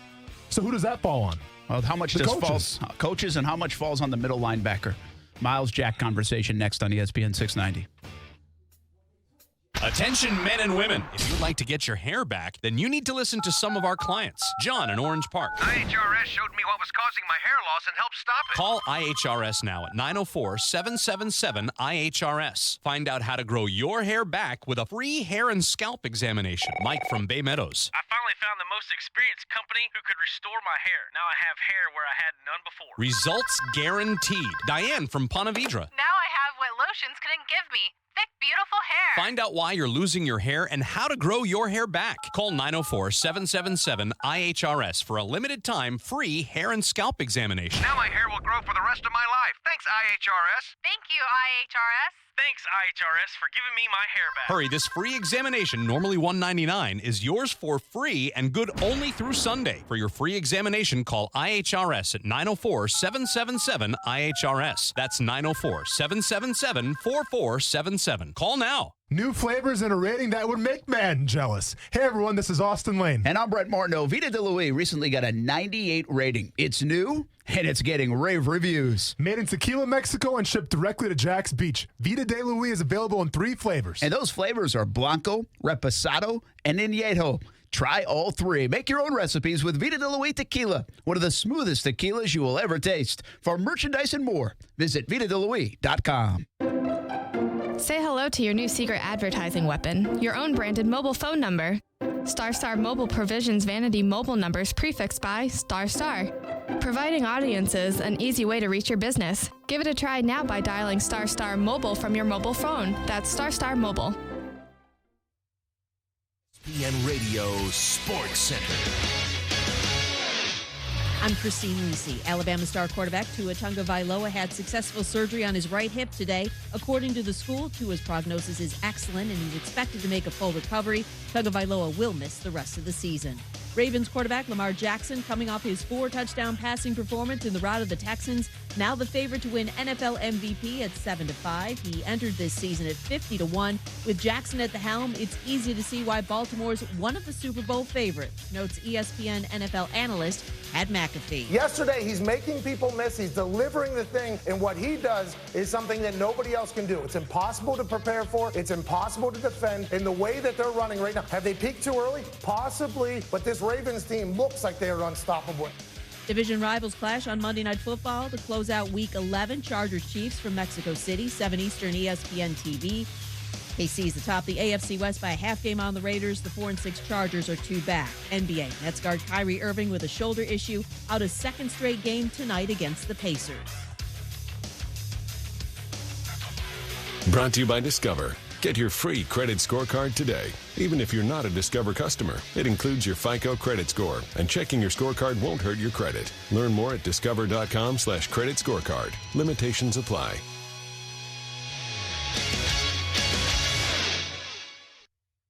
Broadcasting live from the ESPN 690 Anajar and Levine studios. Anajar and Levine Accident Attorneys. Call 904-600-4000. That's 904-600-4000. ESPN 690. Jacksonville's home for ESPN Radio. WOKV Jacksonville. Listen live everywhere you go on ESPN690.com. ESPN 690, a Cox Media Group station. Brent Martineau. You see him every day on CBS 47, Fox 30, Action Sports Jags. Austin Lane. He's a former Jag star and current MMA fighter. Broadcasting live from the Anajar and Levine studio. This is Action Sports Jags on ESPN 690 and ESPN690.com. Today wasn't us, it was, and it's a crucial game in a situation where, we come a division game on the road, it's going to be tough, it's going to be hard, I knew it was going to be a very tough game because, they have a really good defense, they're playing good ball, and fighting for the same way we're fighting for something. So you need to come out and play good ball. It's just, we didn't play good enough, we had our moments, but it was just, they beat us, we got to wear it. I gotta wear it. We gotta all wear that one. I don't even want to think about wearing next week's. I'm wearing it, man. Feeling like I'm rocking a tight ass turtleneck right now, but I'm wearing it. And I don't look good doing it, but I'm wearing it. Brent Martineau, Austin Lane, Coos back here on what is a miserable Monday in Jags land. Very constricted right now in this turtleneck, Brent. Without question. All right, we've been teasing it for really the last half hour. Sorry, there's so much to get to. We're gonna we'll get. Listen, we're on Jags. I mean, we talk a little bit about Tua, I think, a little bit later, and some of the things happening in college football. But we got all week to talk about that too. We're talking Jags, and there's a lot of emotion in this room and across the city right now. If you're a Jags fan, so we have to get to Miles Jack. Yeah. Miles Jack. Listen, I've been wrong on Miles Jack so far. I thought, first of all, I'm going to go back and tell you what I thought. I try not to do this just when I'm right. And I don't think that happens a lot or enough. But this one I've been wrong on so far. The evidence shows I'm wrong. Go back to that draft in 2016. I was there in Chicago. Jalen Ramsey ends up going in the first round. The big story is about Miles Jack's knee. And I said, I think Miles Jack is the best player in this draft. I really did. I thought he was the best player in the draft, ahead of Ramsey, ahead of Bosa, ahead of all those guys. Yeah. The quarterbacks that were taken, I thought he was the best player in the draft. Tremendous athlete, dynamic, all these things. And Jags end up getting the second round because of the knee. And really, from a value standpoint, they still are probably winning. I thought it was the pick of the draft right there. And they still are winning on the value of that pick, I think, to some degree. So he plays, and then obviously in 17, he makes the huge plays in the postseason. Miles Jack wasn't down, becomes, and forever will live in Jacksonville lore. And I said that offseason, I said, this guy's about to take the step. He is, the way he played in that postseason, the way he played in that Patriots game, the violent nature, the fast nature, the ability to use that skill set. He is a tremendous athlete. And I said his coming out party is in 2018. And to go along with you, because why wouldn't you think that, right? Because it almost felt like Puz was going to retire. He was going to pass down the torch to Miles Jack, and it was going to be his year. And it wasn't. It was kind of a... Listen, nobody had a great year in 2018, but it was just a whatever year. So I said, I doubled down this year. I said, okay, now he's ready. This is resurgence. He's a little more comfortable in his role, all those things. Bam, look out. I'm outside of the interception. Was that Cincinnati? Yes, that he made. Yep. Find me another Miles Jack play. We've played 10 games. He plays the middle linebacker spot. Find me another play that I would be like, whoo, wow, 44. I'm probably missing one or two that you can come up with, but you get my point. Correct. And so that's my view on the Miles Jack situation. He said he wanted to be a middle linebacker. Doesn't matter if Telvin Smith's retiring. He wants to be the middle. Remember all that stuff? We got him at the bowling alley that day, right? And he doubled down on that. The Jags doubled down on that. But you all along said this guy should be playing the weak side. Yeah. Because that will take advantage of his skill set, his athleticism, his toughness, his speed, all those things. Yep. I guess you were right, because he doesn't look like he is a star middle linebacker. Can he play it? Absolutely. He can play all three positions. Of course, yeah, because he's that good. He's that athletic. Correct. But is he a star middle linebacker? We're going on 2 years now, and I think the answer is probably not. Did they overpay him? Yeah, probably so. But if you put him at the weak side linebacker, we might find out that they probably paid him correctly. Correct. That's what I'm now wondering. Yeah, exactly. And listen, like, when I was back in the summer talking about this, where I think Miles Jack should play on the weak side, and, then you guys asked him, and he's like, no, I'm a middle linebacker. So I got that kind of laughed in my face a little bit. Okay, Miles Jack's playing middle linebacker. And I'll be honest, I was optimistic because I think Miles Jack is that good. I think he's that athletic where you can put him at safety, and he'll find a way to be successful. But here's the problem, and it's the exact same problem when I brought this argument the very first day I talked about why I wanted Miles Jack to play the weak side linebacker. Brent, Kuz, anybody listening, go ahead and call in and tell me the most athletic guy on defense, and guess what? It's Miles Jack now because Jalen Ramsey's gone. The argument of saying the most athletic guy might have been Jalen Ramsey, might have been Miles Jack. Well, Jalen's gone now. So the most athletic guy on defense, name one other team where the most athletic guy on defense is playing the middle linebacker spot. And I'll go ahead and wait. And I'll probably be waiting a while. Do you know why? Because it's not possible. You don't put your most athletic, freaking nature kind of guy at the middle linebacker spot. Not saying that he can't do it, because, I think he's doing an okay job. But I just see so much wasted talent and potential, Brent. And that's the frustrating thing. And here's the more frustrating thing. I get what Todd Wash, because this is Todd Wash's call, let's be honest here. I get what Todd Wash is trying to do. He's trying to say, you know what? Miles Jack, he's been in this system. He knows what to do. He's the quote-unquote leader of the team. So let's go ahead and put him in that middle linebacker spot. He's calling the plays, yada, yada, yada. But you're trying to revolutionize a position at the middle linebacker spot, but you're playing the same defense you've been playing. So you aren't changing the game at all. You're just trying to change the position. So what's the point of trying to change the quote-unquote middle linebacker position if you have the same exact defense that you've been having for the past couple of years? It does absolutely nothing. So, yeah, I think Miles Jack is playing out of spot. I think he would be well-suited to play at the weak side linebacker spot. And here's another thing, too. You said that Jacksonville Jaguars overpaid Miles Jack. Well, I think anybody right now would agree with that, because is he a top 3 linebacker right now in the NFL? That's what he's getting paid at. That's what he's getting paid. And I'll wholeheartedly say, no, he is not a top 3 inside linebacker right now in the NFL. Anybody who's been watching any of the games would agree with me on that. But here's the issue. I think the Jaguars, when they signed him to that new deal, I think they thought that they got him for a bargain. They're like, oh, Miles Jack's going to be the guy. Let's go. You know what? Yeah, sure. Jan should probably get paid too. Jan's a pass rusher. That should be a top priority. But let's go ahead and see if we can get Miles Jack on the low here, offer him this long-term deal, and let's lock him up as a Jacksonville Jaguar. And guess what? They did. Now he's the 3rd highest paid inside linebacker, and he's not playing like it. And you still have Yannick Ngakoue over here making plays week in, week out, playing hurt with a bad hamstring. Try pass rush with a bad hamstring. See how that works out. Not too well. That's okay, though. He's still doing it. Here we go. Another sack, fumble, sack, fumble, sack, fumble. Keep playing that card and see how it pays out, man. And I get it. Maybe with the Jacksonville Jaguars, you want to push them all in and say, you know what, let's see what Jan's got. Let's see if he can really put up 10 sacks. We'll see what he's got. Well, right now, he's on pace towards it, Brent. He's got touchdowns. He's got interceptions. He's got a lot of things going for him. And if I'm Yannick Ngakoue, I know we're talking about Miles Jack right now, but if I'm Yannick Ngakoue right now, why would I still be excited to be a Jacksonville Jaguar? And then this is a wholehearted question. I'm trying to put myself in Yannick Ngakwe's, shoes right now. And it's hard because, dude, this guy's a hell of a player. I mean, I was a fraction of what Yannick Ngakwe is. But if I'm Yannick Ngakwe right now and I'm watching how this whole season's playing out, Ramsey going, Myles Jack getting paid, and I'm still over here doing my thing, the same thing that I've done for the past, couple years I've been in Jacksonville and I haven't been paid yet, I'd be pretty frustrated. Yeah, and he hasn't showed it. He continues to play, and that's, I think, the number one thing you can say about him. He's been such a pro throughout the whole thing, and he continues to play and play and play, and good for him. And he didn't just take an offer and that maybe was more team friendly, and he rolled the dice. Back to Myles Jack. Yeah. The other thing about Myles Jack is that Telvin Smith's retirement actually opened the door for them to make the move. Mm-hmm. Right? Absolutely. When all that was going down, you could say, all right, we're putting Myles Jack in the middle because we have Telvin Smith, and Telvin Smith can't play anywhere else. You're stuck.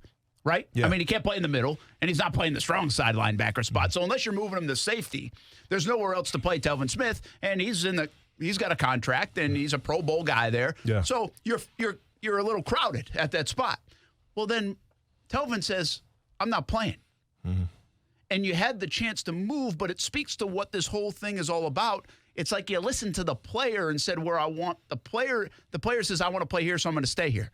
That's not how it necessarily works or should work if you could be a Pro Bowler potentially in the other spot. Mm-hmm. I admire Myles Jack for wanting to play the position, feels like he can play that position, wants to be the leader of that defense. But it's still not putting him in position, at least according to you and many others, to be at his best. Well, and I want to be I think it's better off to be at my best. If I can do this pretty good and this great, I want to go where I can be great. And this is what makes you just a meh defensive coordinator. This is the difference between a meh defensive coordinator and an absolutely legendary Hall of Fame defensive coordinator or a Hall of Fame head coach. It's that the average coach will take his players, his talent, and he'll make them play his system.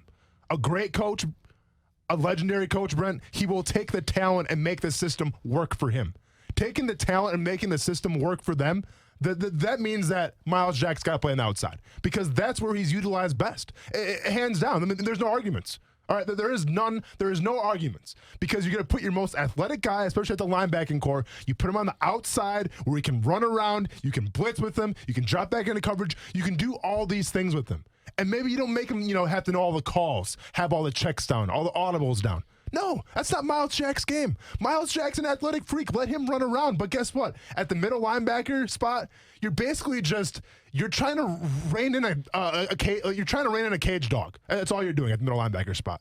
Unleash him. Let him play outside.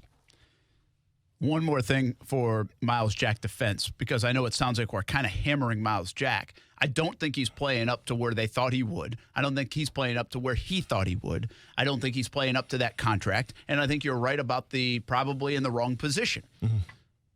But he also has very little help. And that linebacker, to me, if you look at the difference in this defense. Oh, he's by himself in that linebacker core. I would say Marcel Darius. He's had his hands full, by the way, Myles Jack. But as he grows into this position, this leadership role, if they're going to keep him there, he's had his hands full. And what I mean by that is really not a lot of trust. Marcel Darius missing may be a big factor.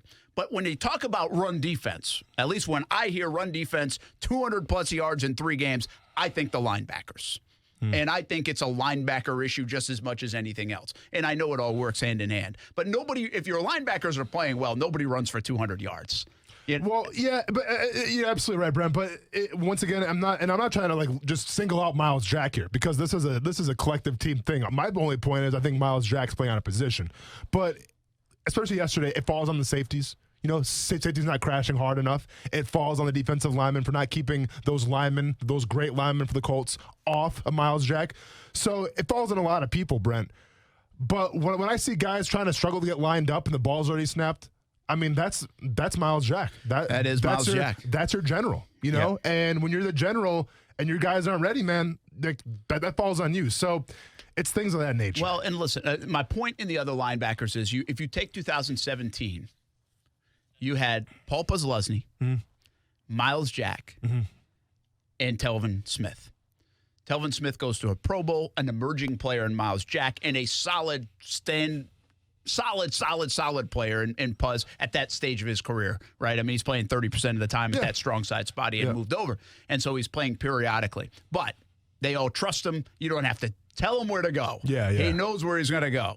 And now you look, and they've had Quincy Williams, a rookie who should not be playing as much as he was playing. He should have a year to sit and watch. Let's be honest, Brent, and now he's not. Well, the fact he's not playing right now shows you that speaks volumes. They have no trust in him. That speaks volumes. And again, I think he's going to be an all right player down the road, man. As do I. But I don't think this was too early for him. This was too much for him. Well, once again, the fact that he didn't play yesterday, it says all you need to know. I think you're right. Yeah. And Najee Good is a 9-year guy, and he's a solid guy, but he's brought here to play special teams, not to be a starting weak side linebacker.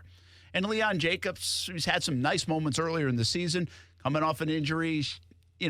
But my point is, look at that, okay? I give you Telvin Smith, I give you Miles Jack, I give you Paul Posluszny 2 years ago. Now I give you Najee Good, Miles Jack, and I give you Leon Jacobs. That's a big difference. So my question to you then, with that big difference, who does that fall on?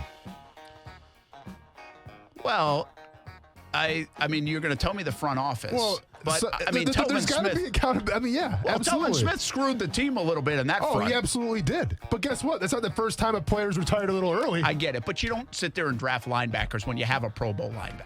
No, I understand that, but even in free agency or trade or something like that, you go after and get who you need to win ball games. Yeah. Simple as that. No, they're weak there. Yeah. I mean, and to me, it's a contrast of when they were good compared to what they are now. And I'll be honest, every single defense or offense, they're going to be weak somewhere, right? That's just the way the NFL works.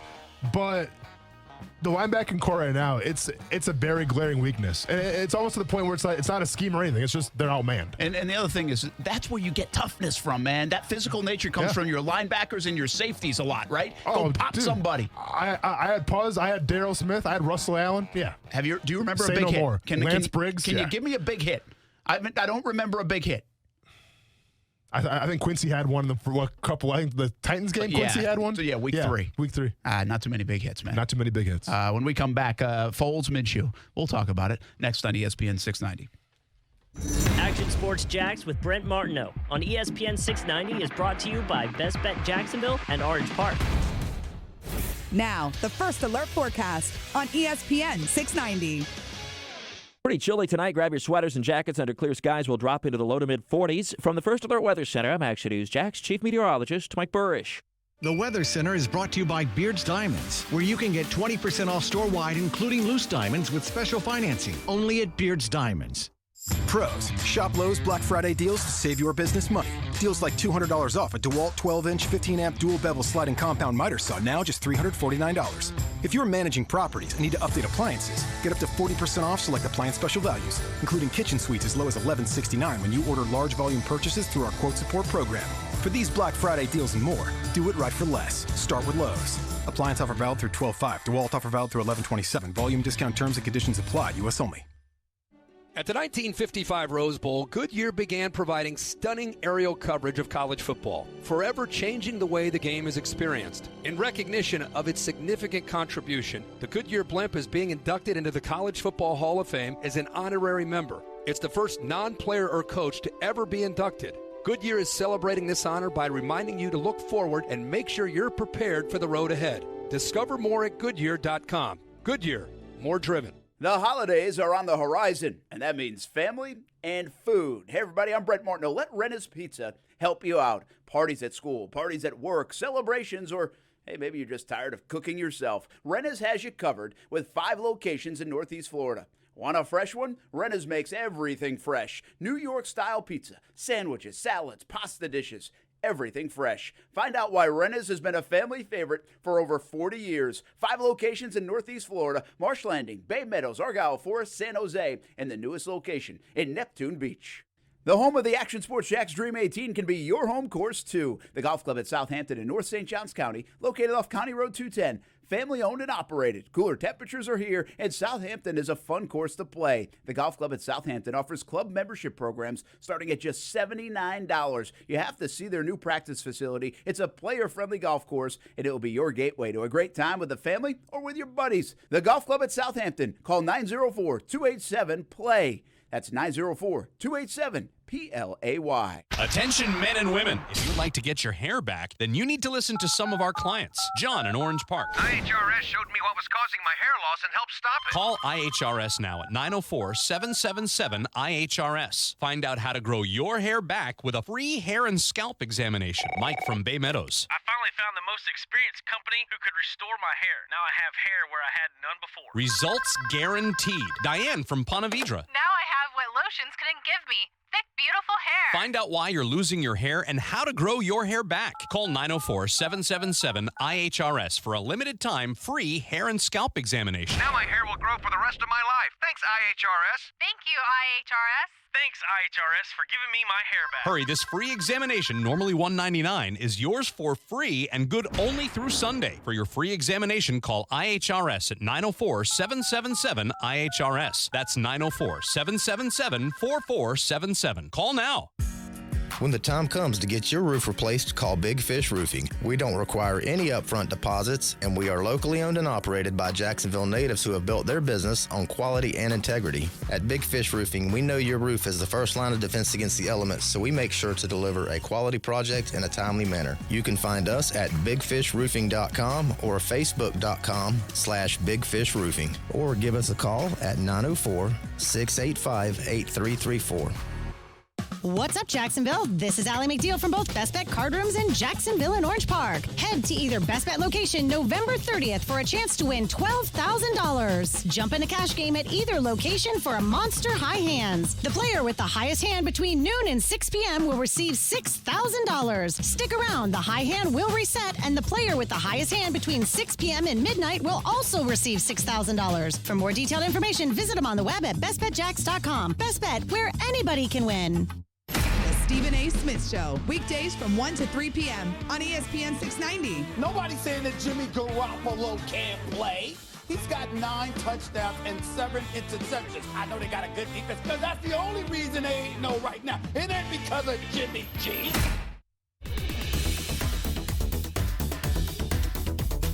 Now, back to Action Sports Jax on ESPN 690 and ESPN690.com. I just don't understand why take out Gardner Minshew. Nick Foles is not the answer.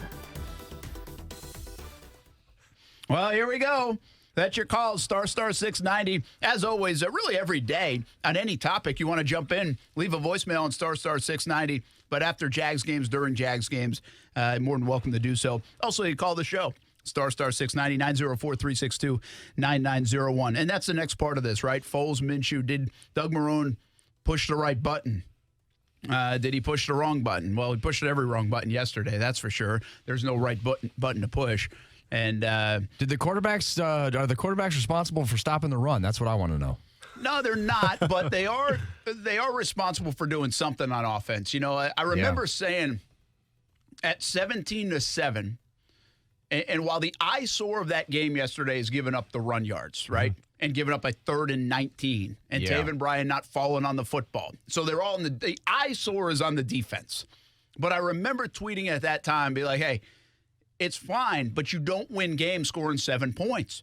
And ever since that second drive, they've done nothing. I think they went at one time in the third quarter, or maybe it was the early fourth, there was 8 consecutive drives without scoring. Mm-hmm. So, I mean, you can't do that. Like, your team can't win anyway. Like, even if they gave up 100 yards rushing, they're not going to win scoring 7 points. Well, maybe you've already asked Austin this, but I think this is a perfect time to ask Austin. You play defense. Is there any truth to this whole, like, if the offense doesn't get a couple first downs, that you get gassed and you get worse on defense, or is that just a bunch of, like, broadcasting malarkey? No. So, I mean, I'm going to say this because it's a perfect example. When I played back in, it would have been 2012, I believe, when we had, like, a top 6 defense.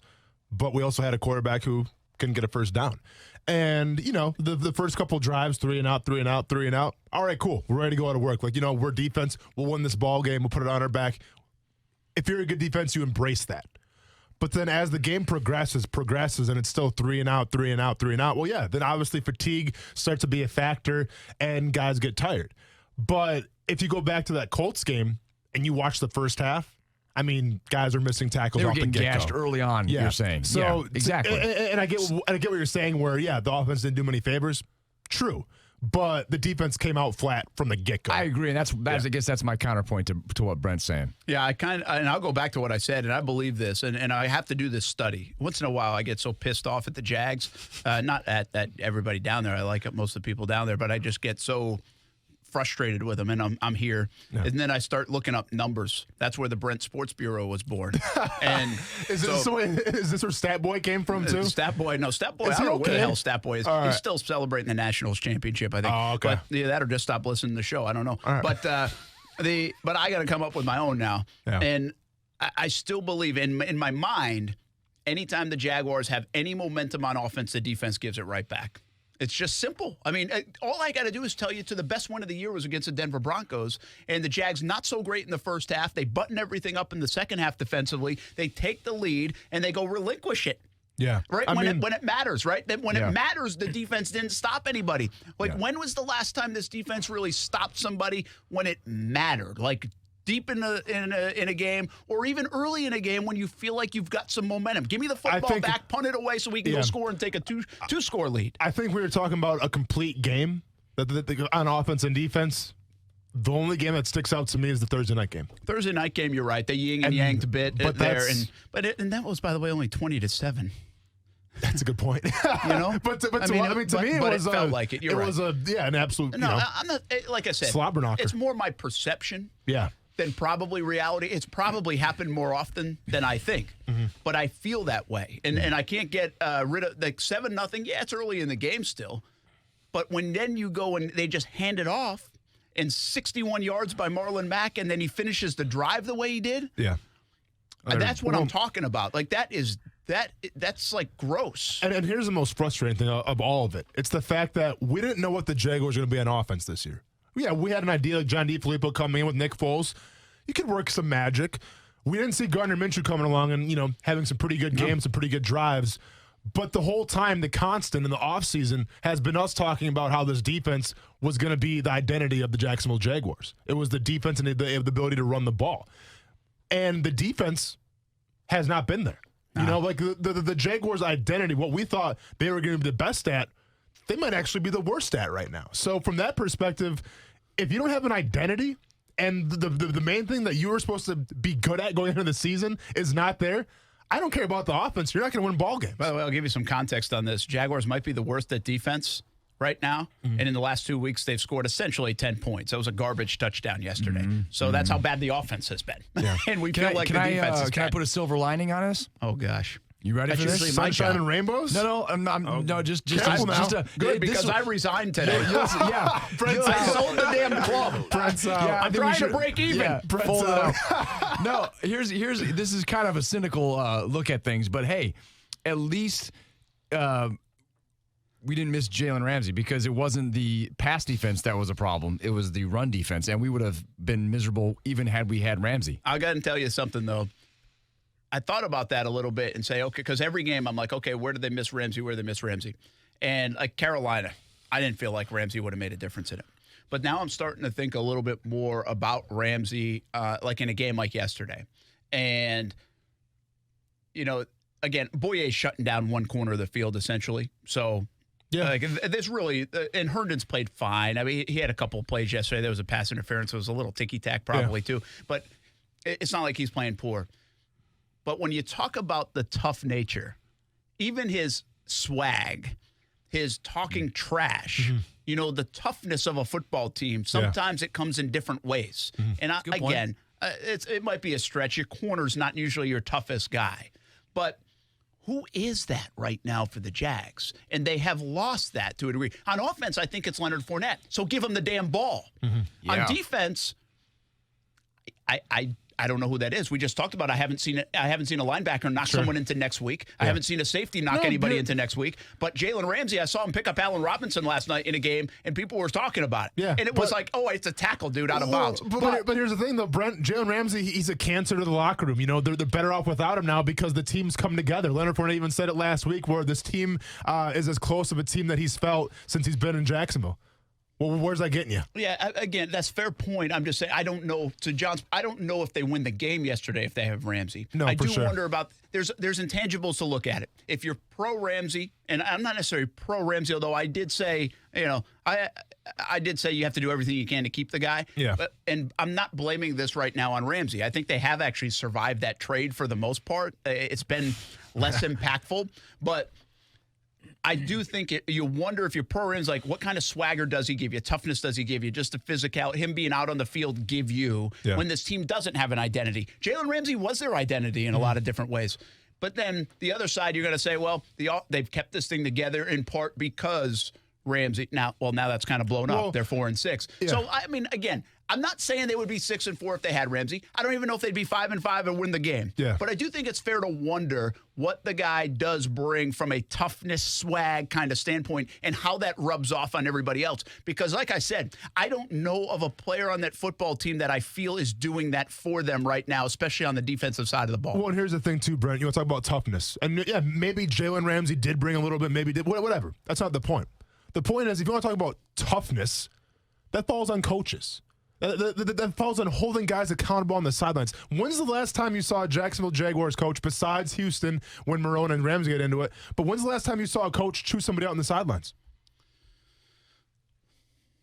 Yeah, I don't know. But I'm trying to think back, like, when here's what I try to do, man. When you ask me that, I say, okay, I'm trying to think back of a good team.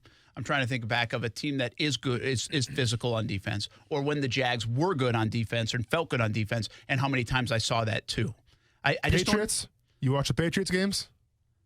I guess not enough to know. Yeah. I don't, did they rip somebody yesterday on the sideline? No, not yesterday, but I'm talking about when they played the Ravens. Belichick went absolutely ballistic. Yeah. Everybody went ballistic. Yeah. Because that's the standard. Like you see it in college so much, and I just don't, you see that jawing all the time. I just don't feel I see it a ton in the NFL. And listen, and I understand it's different now because it's more of the modern era, right? But no, trust me, especially position coaches. Yeah, I'm not saying it doesn't happen. I mean, and maybe the cameras haven't showed that. Yeah. But I'm just saying, usually when a coach is, chewing a group out, the camera makes a habit of zooming in on that, and I haven't seen any of that this year. Yeah, I don't know. I don't know how to answer that question. I don't know if they have. Your Vikings won at least. Vikings and the Hawkeyes. Call, man. By the way, the Vikings. Start with the Hawkeyes. Start with the Hawkeyes. You called it. We all called it. Everybody knew that was coming. Everybody knew that was coming. Minnesota, man. I thought it was Minnesota's year. I'll tell you what. You know what? That game was on PJ Fleck. Yes. Yeah. PJ Fleck screwed that game up. Yeah, that was in a lot of ways. Yeah, not just the time when he ran out on the field and gave him an offsetter. Yeah, but they had a lot of issues in that game, and they proved that they weren't. Listen, I had waved their flag. I thought that win against Penn State showed me something a lot of teams hadn't showed. Yep. And then they went and they didn't play well in critical times, and that to me that was. I don't usually go to the coaches. I thought Fleck screwed that game up. I really did. Couple of things, because I know everybody else is watching the little game called Alabama on that at that time, I believe. Or was that Auburn, Georgia? Oh, maybe it was Auburn, Georgia. Yeah. Anyway, I was one of the few people around here watching the Iowa game instead, but I'll tell you this. First of all, Minnesota, the Gophers are better than I thought they were, for sure. Mm-hmm. But I also, again, say, good teams don't lose those games. And that just proves that Minnesota is just not quite good enough. They're good, but they're not. And let's be honest, it doesn't really matter because they are, whoever it is in the West is going to lose to Ohio State. Yeah, you'd think so. We all know that's going to happen. Yeah. That's going to happen. It's just going to happen unless Penn State somehow manages to beat Ohio State, which is not going to happen. Well, and before we get on to the NFL, let me give some props to Kristen Welsh, linebacker from Iowa, who's from my hometown of Iola, Scandinavia, Wisconsin. I actually took a picture of that. Yeah, that guy's a player. Dude had a sack and 11 total tackles. I said, Stuart, rewind that. Rewind. So we rewound it, and I took a picture of it. I forgot to send it to you. That first guy that's ever playing at FBS school for football. Is he really? Yeah. And that guy, I mean, you want to talk about toughness? Up all over the place. What the heck? I was trying to give him some props. Now you're going to say, I suck? Fine, whatever. Wow. What's up, John? I'm just going to say, you now, man. Talk to me. I know, man. At Murray State, now this guy. No, he's good, man. I mean, he is good. And you want to talk about tough and like the kind of guy in the locker room that brings everybody else. Iowa has that. He was begging to play when he shouldn't have been playing. I mean, not saying this game, but I mean in other games where they're like, nah, man, go take a rest. You can't get in this game. I mean, mean, he's that guy. He's that guy. He's the guy. He's like Paz. You know what I mean? Yeah. Oh, yeah, he is. He's like Paz. Anyway, so well, good, that's the good way dude. Iowa plays. The problem with stuff like that, that's the way the Titans play. But when you need to get 30 points, sometimes that can be a really difficult thing to do when you play that style of ball. So there's like a happy medium these days where you need a toughness, but you need a little bit of the finesse stuff that gets you fast and explosive plays. Yeah. I look, Iowa. You knew they were going to win that game, but they are what they are. So it's okay. Yeah. I'm all right with it. I mean, we're as Iowa fans, we're all used to it. But Ferentz a good coach. Ferentz is a great coach, and you get 2-3-star guys if you're lucky, and you coach them up, and if every once in a while you hit and you get a great season. Otherwise, you get 7 and whatever it is, 7-3 or 7-4. Yeah. Exactly, and you go to the Outback Bowl 12 out of 14 seasons. Well, you're right. Your Vikings screwed me, by the way. So the Vikings, man, the Vikings were great. I was watching, obviously following along because the Jags were on and the Vikes weren't on at my house, so following along, and I was getting kind of depressed. They were down 20, but it's funny because I was watching. I'm like, okay, I was watching the Jags, and at halftime, they were only down what? Three. And in my Vikings, I couldn't see them at all, but they were down 20. But they were down 20 at home against Denver, and I'll be honest with you, I was more confident the Vikings could come back. That's having watched the Jags game and get just gashed and have the opportunity of that fumble and not be able to bring in any points to that. I was like, oh, man, that was our chance. So, yeah, and in the end, it was a great comeback by the Vikes, but they almost gave it back. I know. And I was sweating bullets at the very end. I was hoping they would lose. You know why? Why? Well, because I had the Vikings by 10.5 in my pool. Yeah. And, I mean, it's the Denver Broncos, man. Nobody and they get would've behind 20 points. That's ridiculous. That was a terrible showing. And so if I'm not going to win, then I start rooting against that damn team. Yeah, no, they screwed me. Yeah. They should have easily beaten the Broncos by 11. You kind of screwed yourself, but yeah, let's be honest. What happened here? Let's not point fingers. Well, you made the decision. Okay, he you did, have to live with it. But the Vikings should have won that game by more than 10 for sure. We're talking about identity, Nobody though. fronts anybody 20 points in the NFL. I know. But here's the point, though, John. Yeah. We're talking about identity. About a Zimmer coach team. That's and right. he's always been about defense. Yeah. And I went on the show, I think, when we were making our predictions, and I said I think the Vikings are going to go a long ways because they play solid defense, they have a good offense, and not a lot of teams can say that. The Vikings' defense this year, especially their secondary, Not good. Xavier Not Rhodes, good. I'm not sure what Not happened good. to him, man. Well, he's But, getting a little older. I guess. Not that old. Well, I mean, yeah, you go from the Pro Bowl last year Yeah, to now. he it's should be a just- stud, and he's lost a little bit. So, and especially against the Denver Broncos I team know. that's led by, who's the quarterback again? Brendan Allen. I know. Exactly. Thank you. Yeah, exactly. So, from the, I mean, are you looks pretty nervous? good. That's my question, for sure. though. Are you Their nervous? their secondary has been porous at best. Yeah. All season long. Let's be honest. For sure.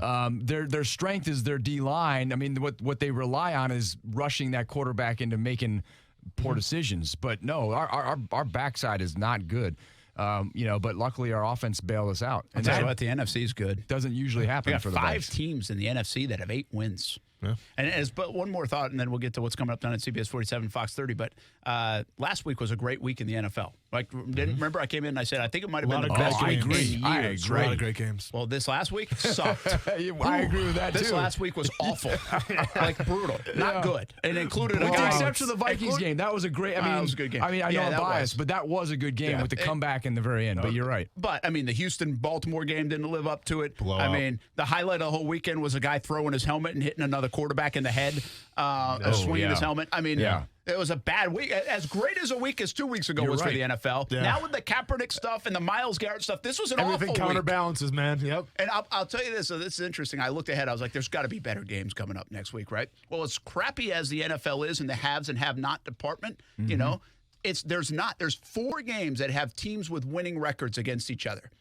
4 games out of the whole slate next week, and I think we're done with buys. So or maybe we're not. But I feel like the Vikes still have a bye. do they have a bye? So the Chargers, Chargers have a bye as well. So what's that? 15 games? Probably 15 games, and there are only 4 where both teams have a winning record that are playing against each other. Now the NFL got a little fortunate. All 4 of those games are in prime time. Thursday, Bingo. I'm counting the Colts, late Fox Texans, game. Thursday Counting the late night. Fox game as Yeah. one of them. Yeah. So Thursday night, late game on Fox on Sunday, Sunday night, and then Monday. Those are the 4. Those are so the they 4. at least put them in the sweet spots and got a little fortunate there. But By the way, the Thanksgiving. Did you look at the Thanksgiving Day I haven't games? even looked at it. They're not good. I don't recall any. They're not. Well, of course, Detroit's not very good this year, so that's now with already. Stafford. and then Detroit Dallas was actually is playing, not bad until now Stafford. I forget who Dallas is playing, but it's not somebody.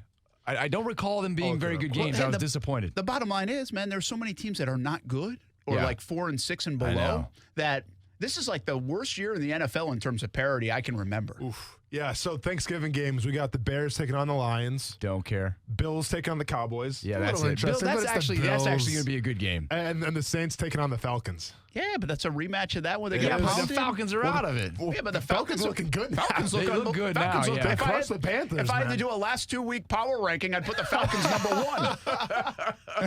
Okay, Baltimore number 1. Baltimore still be number 1. They're pretty good. All right, what you got coming up tonight? All right, we got a bunch of stuff coming up, but this crazy story at a gas station, a woman pumping gas with her kid, holding her kid in her arms or whatever, and some guy comes up and starts taking pictures, and then he says something that really freaked her out, and that's when she started videotaping him. Yeah. So it's great. It's a really bizarre story. I don't want to give too much more away, and frankly, there's a lot more we don't know about it. So that's coming up. And then we have, we also spoke to a classmate, Brianna Williams, the mother of Taylor Williams. Yeah. This classmate, we talked to this classmate, and she had a lot of interesting things to say about Brianna Williams as well. So couple of, obviously not so great stories, but interesting stories, very interesting stories. But I'm going to mention one more too. Yeah. I just the heart hurt a little bit this weekend for that story out of Alachua County, and I think the family's from St. Mary's, Georgia. The family's from Georgia. And so, again, we can become very numb to a lot of the stuff that you see go back and forth through the newsroom, and that one still hit. I was telling the kids about it today, and it just, there was a head-on accident, and the mom and dad died in the car accident. And the little boy. 4-year-old boy, and the only survivor is a 6-month little girl. Right? And so that 6-month little girl never really know her parents, her brother. Hopefully they have great support around the family. I don't know the whole situation, but that one hit hit kind of harder than some of them hit sometimes. Well, the reality of that for obviously good reasons. They have grandparents are in the picture, which is a blessing. But we got an executive producer who was good friends with Dad. Yeah. And he had a hard time talking about it in our afternoon meeting. I would imagine. I mean that's how this is hit home for. Do we a lot know of how folks. that happened? Did they know anything? I mean, it was head on. They got head on, and my understanding is the car that hit him head on was going the wrong. I mean, it wasn't their fault. It wasn't their fault. No. And he passed too. The driver and just of the think other about car. that. Listen, this has been a rough weekend for some friends of mine, and you just think about how. I mean, you're on a 2-lane, 4-lane road. You're doing everything you can be doing, and in a split second, somebody makes a mistake, and it impacts multiple lives. It is crazy. One of my daughter's teammates was up in Georgia for a wedding, and a chunk of concrete flew through the window and hit her, and she's now in surgery. And and then a dear friend of Burrish and ours, had this crazy thing. Anyway, it's just. I tell you what, life is precious. It's a gift, and it's a Monday, and everybody's like, "Oh, it's Monday, man. Just count your blessings. You got to get up and do whatever it is you're doing today, because that is a fact." We get to complain about the Jags, and we should look forward to that. Amen. I mean, it does put some stuff into perspective. All right, man. So, CBS 47, on that note, Fox we got 30. to talk some more sports and feel good about it. I know it. CBS 47, Fox 30, 5 o'clock coming up in just a little bit. John Bachman, Tanika Hughes, Mike Borish, 5 until 7 in the early part, 10 until 11:30 in the later shows. And coming up at 7 o'clock, we'll have Jags Report live from Top Golf on CBS 47. Come on out, by the way. Chris Conley will join us. So we'll talk about the offense. We'll talk about Nick Foles, all of that. All right, John. All right, guys. Thank you. When we come back, a little more football talk, of course. What about the Colin Kaepernick situation? Your thoughts on that, Austin Lane, and everything that went down this weekend. And then we'll get back to the Jags discussion. Star 690. Anything you want to talk about, it's on the table. It's next on ESPN 690. ESPN 690 Sports Center Update. I'm Jake Mitchell. The Jags lost a tough one yesterday in Indy, 33-13, although it was never really as close as the score would indicate. Nick Foles had a decent showing in his first game back, going 33 for 47 with 296 yards, 2 touchdowns, and a pick. Here he is after the game. It's as simple as we're going to watch the film, we're going to critique ourselves, we're going to improve, and we're going to do all that in the next 24 hours, and then we're going to move on because, that's life and that's football, and that's just sort of how it goes. And since then, the Jags have made roster moves, picking up former Florida State tight end Nick O'Leary off of free agency to fill in for rookie tight end Josh Oliver, who sustained a back injury in yesterday's loss. Stay connected with ESPN 690 while you're at work by listening on ESPN690.com. The best kept secret in tires is TireOutlet.com. Tire Outlet offers wholesale prices with premium service, and TireOutlet.com always has a safety-first focus. Locations throughout the First Coast, there's no need to go anywhere else for tires and service.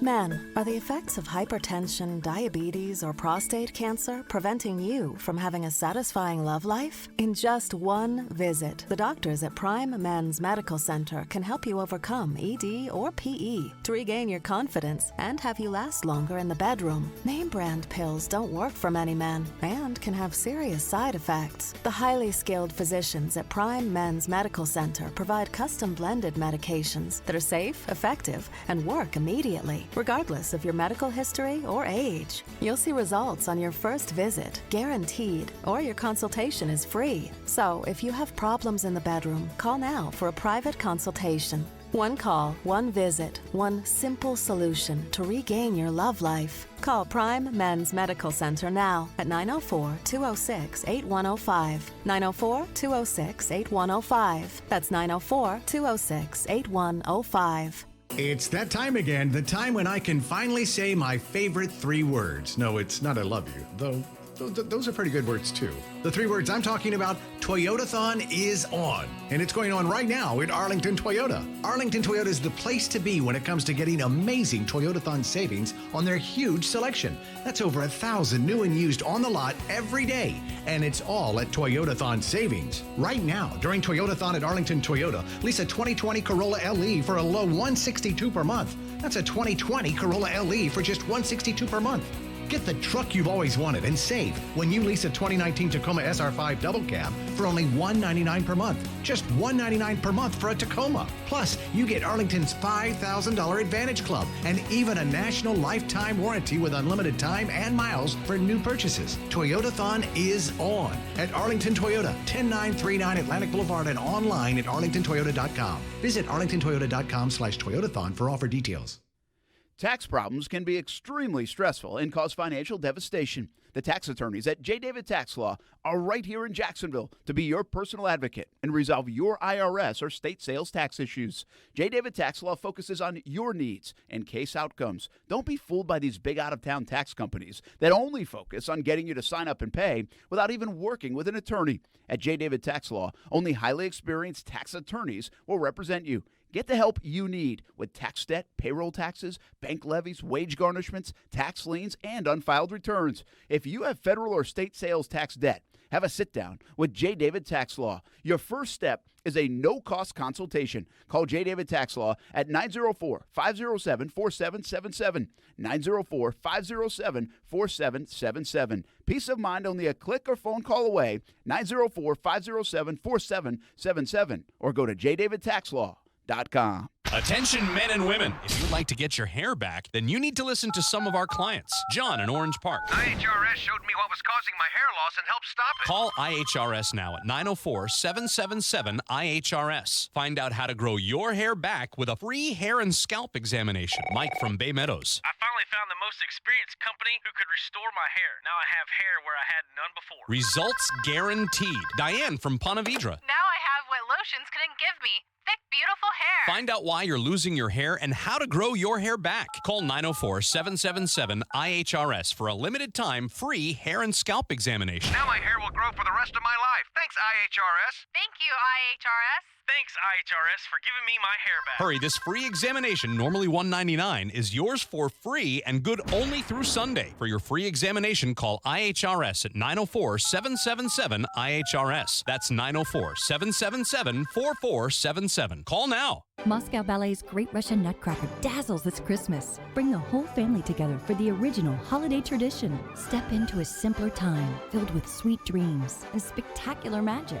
Experience world-class artists, stunning costumes, and towering puppets on the Gift of Christmas tour. It just wouldn't be Christmas without Moscow Ballet's Great Russian Nutcracker. Get tickets now at nutcracker.com. Appearing at the Florida Theater December 22nd. Get your tickets today at nutcracker.com. Over half of all men suffer from ED or PE. If you're one of them, either can be embarrassing, but they're both very treatable. Fortunately, Prime Men's Medical Center has the solution. Meet Dr. Rabinski, a specialist in men's health. If you're not the man you used to be in the bedroom because of ED or PE, Prime Men's Medical Center offers custom blended medications designed just for you. There's no pain or surgery. If you have diabetes, high blood pressure, or prostate issues, not a problem. If Viagra, Cialis, or Levitra have let you down, now men are lasting 30, 60, 90 minutes or longer. And best of all, it's affordable. For a private consultation with our highly skilled physicians, call Prime Men's Medical Center, 904-206-8105.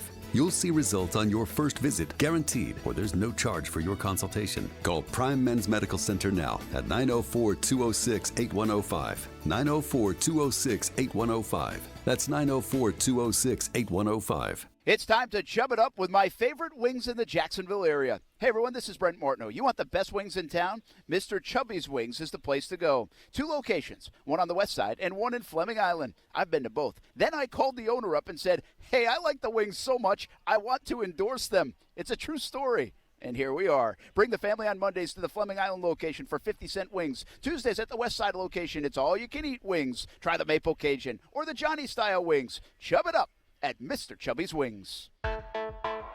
There are many challenges facing small business owners, from financing your operation to hiring the right people. Where can you go to find possible solutions? The Jacksonville chapter of SCORE offers workshops on various topics relevant to running a small business. Subject matter experts lead these workshops, most of which are free or at a nominal cost. If you're interested in attending any of the 120 workshops being held this year, go to the Take a Workshop tab found on our website, jacksonville.score.org.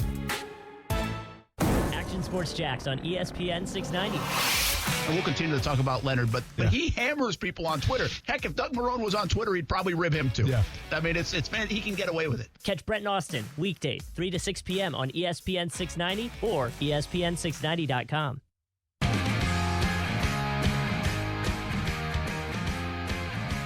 Now, back to Action Sports Jacks on ESPN 690 and on your smart speaker. Here's how dumb Colin is. He could have signed as a backup. Denver has gone through every single one of their quarterbacks. They're on their 4th string. Brandon Allen, we had him here as a Jaguar. He would be playing right now. Right this moment, he would be the quarterback if he just signed on. Because guess what? Quarterbacks get hurt and backups play football. All right, that was a call left on star 690, our voicemail about Colin Kaepernick this weekend. And I don't know if it's as simple as that. First of all, team still has to sign him.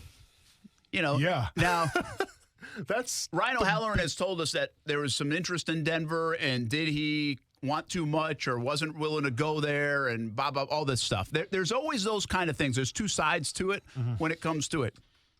But first, the other thing I found about it interesting is that he said Colin Kaepernick's dumb. And I'm starting to think he's not at all dumb. And not that I ever really thought he was dumb, but he might be genius in the way he's handling everything. And it depends what you read.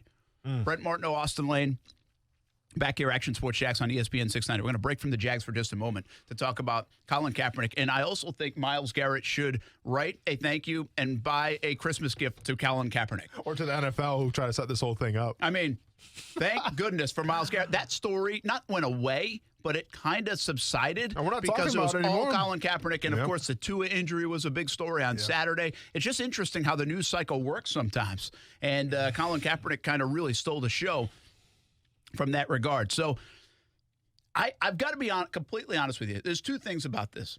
The Colin Kaepernick story, to me, is very hard to digest and filter through, because if I follow along on social media, I can tell who you voted for. Okay? Yeah, absolutely right. And I'm not a big fan of that, and I'm okay with that. You can vote for whoever you want. I don't get into the political side of things. I'm not so invested in one side or another. I understand it.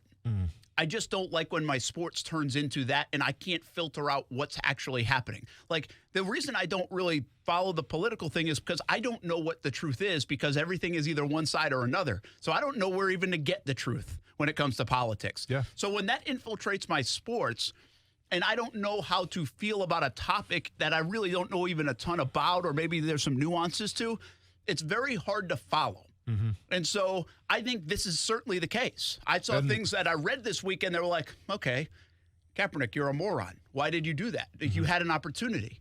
And then I read some other things. I was like, oh, this was such a scam by the NFL. Yeah. This was so. And this is the hardest part, Brent, just to cut you up for a second. We have to be political, because this whole thing stemmed from politics. So, like, it's one thing just to wash your hands of it and be like, all right, let's look at it from a non-analytical standpoint of politics. But we can't do that, can we? I mean, we have to tie politics with it. It's just the way it is. Yeah, I get your point, and I think you're right about it. I think you are right. I mean, that's just the way it falls. But that doesn't mean it makes it less difficult to actually get to the truth. Correct. And that's my point. Yeah. Like, I mean, I'll read some things that Democrats say, and I'll read some things that Republicans say, and I'm like, okay, that makes sense. Yeah. But I really don't know who's spinning it. And most of the time, both are spinning it, right? So, again, we're not going politics here. From a Kaepernick standpoint, my view on it going into the weekend and coming out of Saturday initially, just to be fully transparent, was, man, you missed an opportunity.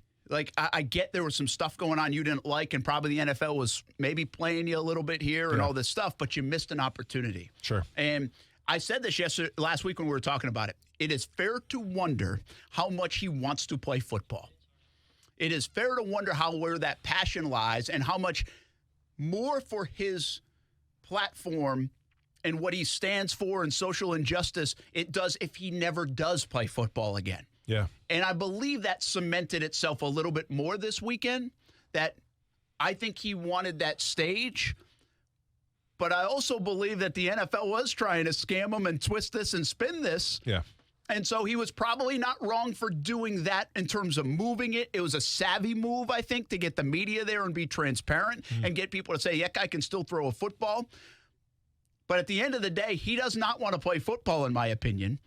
He wants to stand on this platform and use the platform for what he believes in, and that's okay. But I don't believe he wants to play football. And I think he utilized this platform for one more opportunity to do so. And the big reason I say that, Austin, is because why wouldn't he have done a workout like this on his own any time in the last 2.5 years? Why did he have to wait for the NFL if he was going to go to a school by itself and have cameras and have all the people there? He could have called that a year ago, 2 years ago. But this all kind of helped set up the whole spin cycle from the NFL to his camp. But I do think he was smart probably in moving it, because I think it would have made him look bad if he had actually stuck to the NFL plan. Yeah. This is going to spill into the next break. Okay, good. We can wait. I'm not going to get started here. But yeah, that's my take. Let's get Austin's on the other side. And this is a hard topic because I'll be honest, man, like, especially where I was raised and everything, I see on Facebook, I see on social media, people are sticking strong on their stances. And what I'll say the next political break, stances. they're the political stances. And what I have to say the next break here, whatever we come back in, it might offend a couple people. But I'm just speaking from what I know about the NFL and what I know about Colin Kaepernick. All right. We're going to hear it. It's coming up next on ESPN 690, plus some more Jags talk on the way here on a Monday edition of Action Sports Jax on ESPN 690. I just love this time of year, don't you, boss? Love? Love is not the word I'd use. Oh, come on, boss. It's the time of year to be thankful. Aren't you thankful the weather's cool enough at least? Well, I noticed you sweat less, so yeah, I'm thankful. See? I'm also thankful that we found a house without safe touch security and that the homeowners are out of town soon. Yeah, that reminds me. That house is out. What? Yeah, I saw they had safe touch installed a new system just yesterday. Oh, well, what about that house next door? They didn't have safe. Nope. Safe touch got them too. Guess it was a two for that day. You know, I was just starting to get into the thankful spirit until you brought up safe touch security. Sorry, boss. We still have a lot to be thankful for. I'd be thankful if you truly found me a house without safe touch. I'm on it, boss. Crooks know to stay away from Safe Touch houses. Hi, I'm Lester Jackson, president of Safe Touch Security Systems. No one beats our technology or our price. Call Safe Touch today at 888-723-8682 or go to safetouch.com. State license number EF233. It's time for some straight talk. You know those football players who are all talk, no show? Well, big wireless carriers aren't much different. Well, Straight Talk Wireless doesn't give you the hype, just the savings. For just $45 a month, you'll get the unlimited plan with 25 gigs of high-speed data, then 2G. No contract. All on the same 4G LTE networks as the big guys, but up to half the cost. Savings delivered right to your wallet. Only at Walmart. Savings may vary. See terms and conditions at straighttalk.com.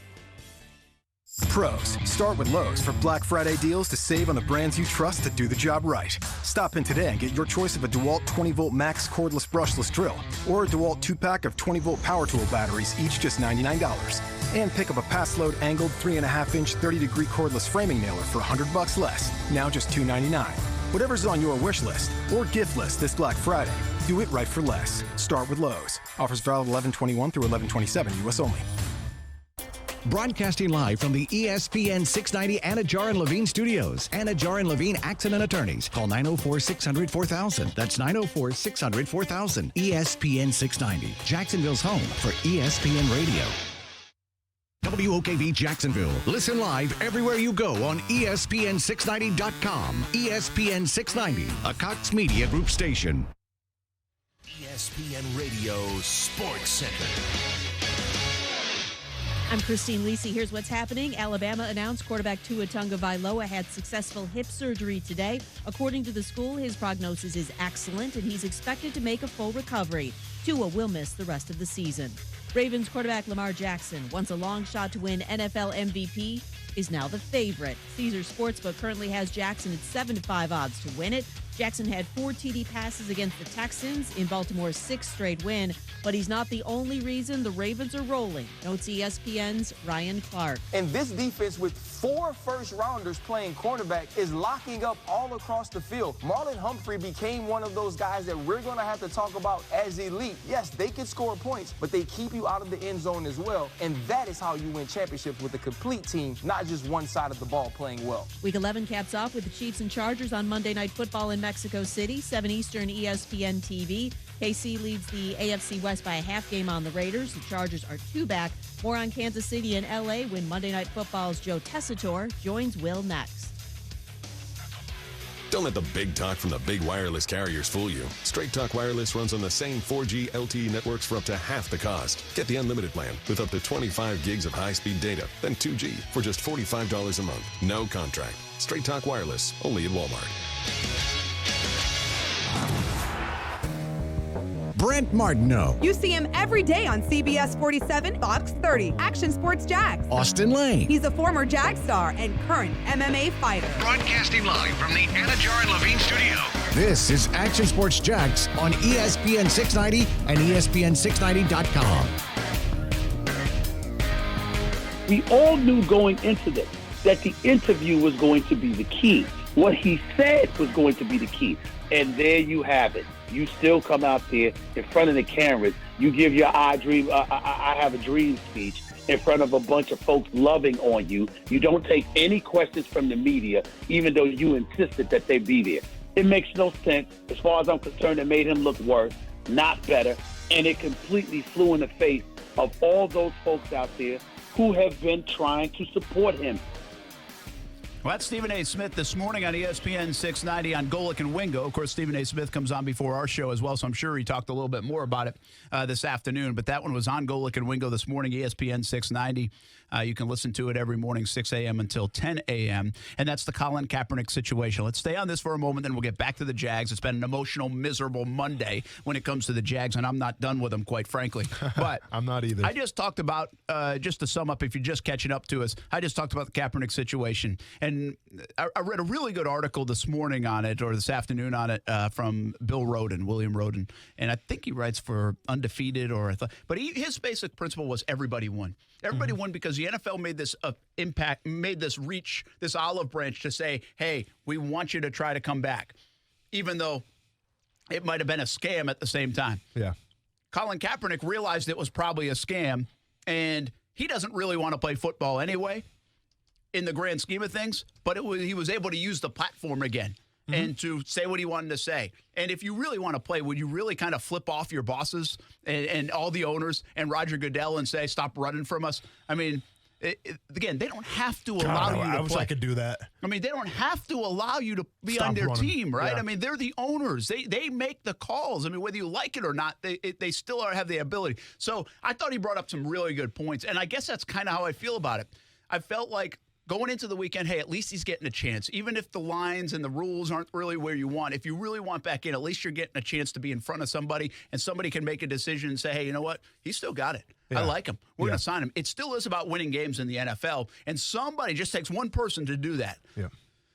And coming out of it, I do really think Roden was right. I don't think he does want to play. I think it's the platform. And you know what? I think history will speak highly of Colin Kaepernick, at least from his role in this, if he doesn't play. I think if he does come back, he tarnishes that a little bit. Whether that's right or wrong, who knows? If you're passionate, go play. Who cares about that? Go play. But if you're more passionate about the platform, the social injustice, the issues that you're battling for, well, then you know what? I think he just locked in that he's probably not going to play again in the NFL, and he will stand a bigger symbol of this whole last couple of years by not playing again in the NFL. Because for years and decades and whatever, we can always debate that, well, he should have gone back in, or he got blackballed and he wasn't going back. You know, all those things. Everybody will disagree. One, it's a political topic. Correct. Two, it can be seen even as a racial topic. And three, it just might be that kind of topic. And you can exclude those things. So anyway, that was my thoughts. What about you? So first of all, I guess here's where, because I got to kind of preface this by saying, where do I stand with Colin Kaepernick? You know, and listen, if you're on Facebook, Twitter, or whatever social media platform, and you feel the need to post something, because a lot of people do, and you want to question Colin Kaepernick as a man, his character, call him a slew of just horrible language, which I saw wholeheartedly this past weekend from some friends. I'm not going to call anybody out, obviously, but just from people that I even grew up with. You know, people feel the need to rip on the guy. And that's your opinion, that's your entitlement. Whatever you want to do, that's fine. But I'm just saying, I've seen Colin Kaepernick do more for a community with his time, whether it's helping the homeless, helping, inner city youth, teaching kids, how to, just things of that nature. He's using his time. Now, those people that he's trying to make the world a better place, basically. Those people that are calling him all these names and everything, saying he's a dumbass, are those people online sacrificing their time to try to make the world a better place? Probably not, or I'm sure a few are. So take the football out of it real quick. And if you want to make fun of Kaepernick, it's your opinion to do so. But what I see from Kaepernick is a guy that's not just donating all his Nike money to these programs for after school and, he's trying to make himself look good. No, I'm seeing a guy that's actually using his time, spending his time and effort to try to make a change. So from that perspective, I got nothing but respect for the dude, okay? Now, let's bring him back into football real quick. So does Colin Kaepernick want to play out of this real quick? Let's see how this whole thing started. It started with the NFL announcing that they're going to give Kaepernick an open workout 3 days. Colin Kaepernick had 3 days in advance. Now, people want to get all over that. Well, only 3 days? No, that's how the NFL works. I mean, I got a call from the Oakland Raiders, said I had 2 days to go to fly to Oakland from Jacksonville, do a workout, and then see if I make the team. It didn't work out for me, unfortunately, but that's how the NFL works. So to say, the NFL was, against Colin Kaepernick because they only gave him 3 days and they try to stack the deck against him, maybe, but at the end of the day, 3 days is enough time, okay? If you're Colin Kaepernick and you're working out like you're supposed to be doing, you're throwing footballs, 3 days, more than enough time. So I have no problem with that instance. The problem that I have, though, with the NFL setting this whole thing up is that the NFL try to turn it into a circus and say, there's some teams that actually have some interest in Colin Kaepernick. Let's get him in this open workout and this environment, and maybe a team would sign him. That was the message that the NFL was trying to display.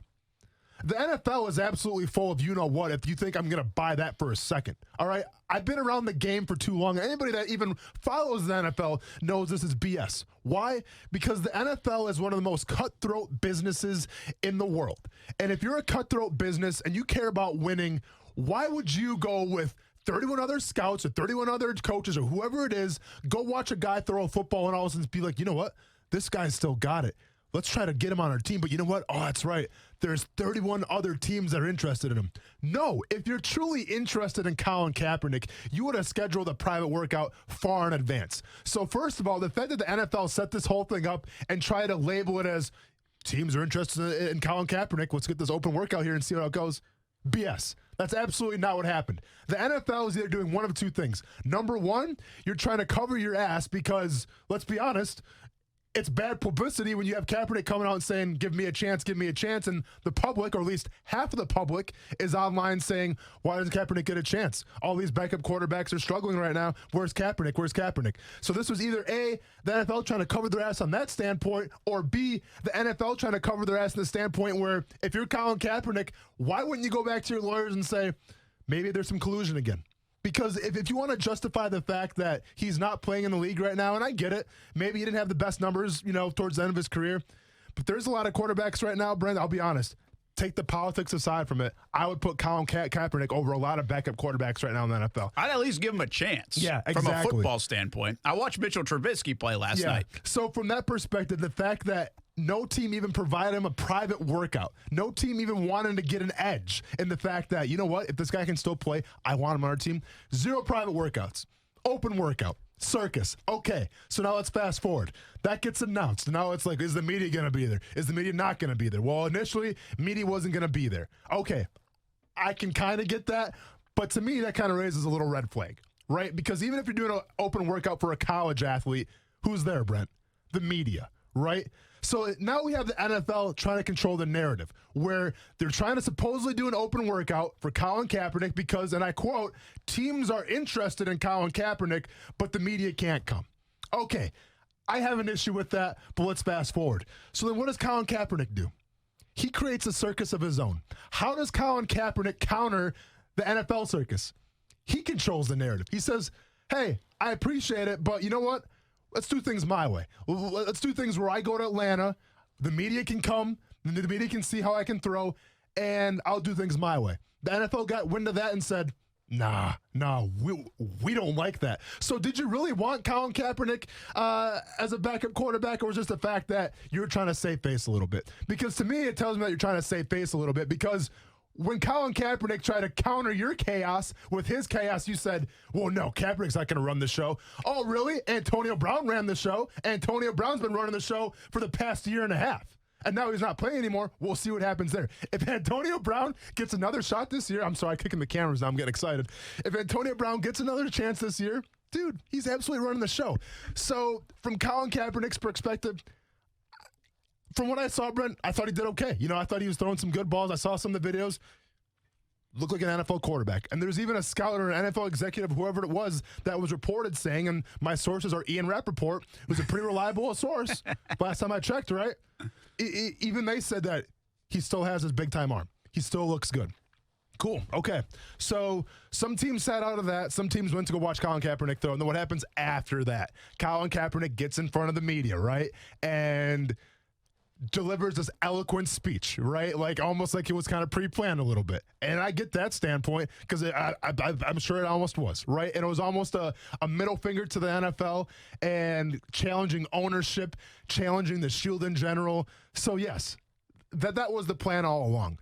But my point is the fact that you have to blame both sides here. Don't just blame Colin Kaepernick because he wanted to do his own thing.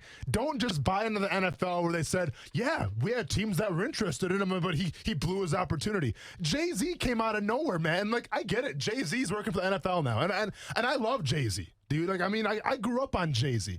But to hear Jay-Z come out and said Colin Kaepernick blew his opportunity, no. If he had an opportunity, he would have had a private workout. Colin Kaepernick didn't blow anything. If anything, this helped Colin Kaepernick now because guess what, Brent? We're talking about it again. So from athletes, if you don't agree with Kaepernick, or celebrities, or even talking heads on ESPN, I'm sorry that you don't agree with Colin Kaepernick. You think he blew an opportunity. But to understand and think there's an opportunity in the first place, you're kidding yourselves. You're absolutely naive to yourselves because there was never an opportunity. And Colin Kaepernick just took his circus and he countered the NFL circus. Simple as that. Yeah, I get what you're saying, too. I do think he did punch his ticket, though, to say, I know I'm not getting back in the NFL. Sure. And it's okay. Yeah. I'm not getting back in the NFL. Agree on that. Yeah. And again, I think that will be bigger and better for Kaepernick in terms of his image, his legacy, if you will, than anything he could have done in the NFL. Mm-hmm. Whether you agree or not, that's the bottom line. In fact, if you don't agree, it might tick you off. Mm-hmm. But that is way it's going to go because he's never playing again in the NFL. And he basically kind of wrote that chapter this week by getting – again, my thing was I came out of it saying, well, what I just saw could have easily have happened any time in the last 2.5 years. And one thing that when we've talked about Kaepernick, I've said, it's like, why isn't he talking? Why isn't he sitting down and saying, man, I want to get back in. Yes, I want all this stuff to also be relevant, and I want it to be talked about.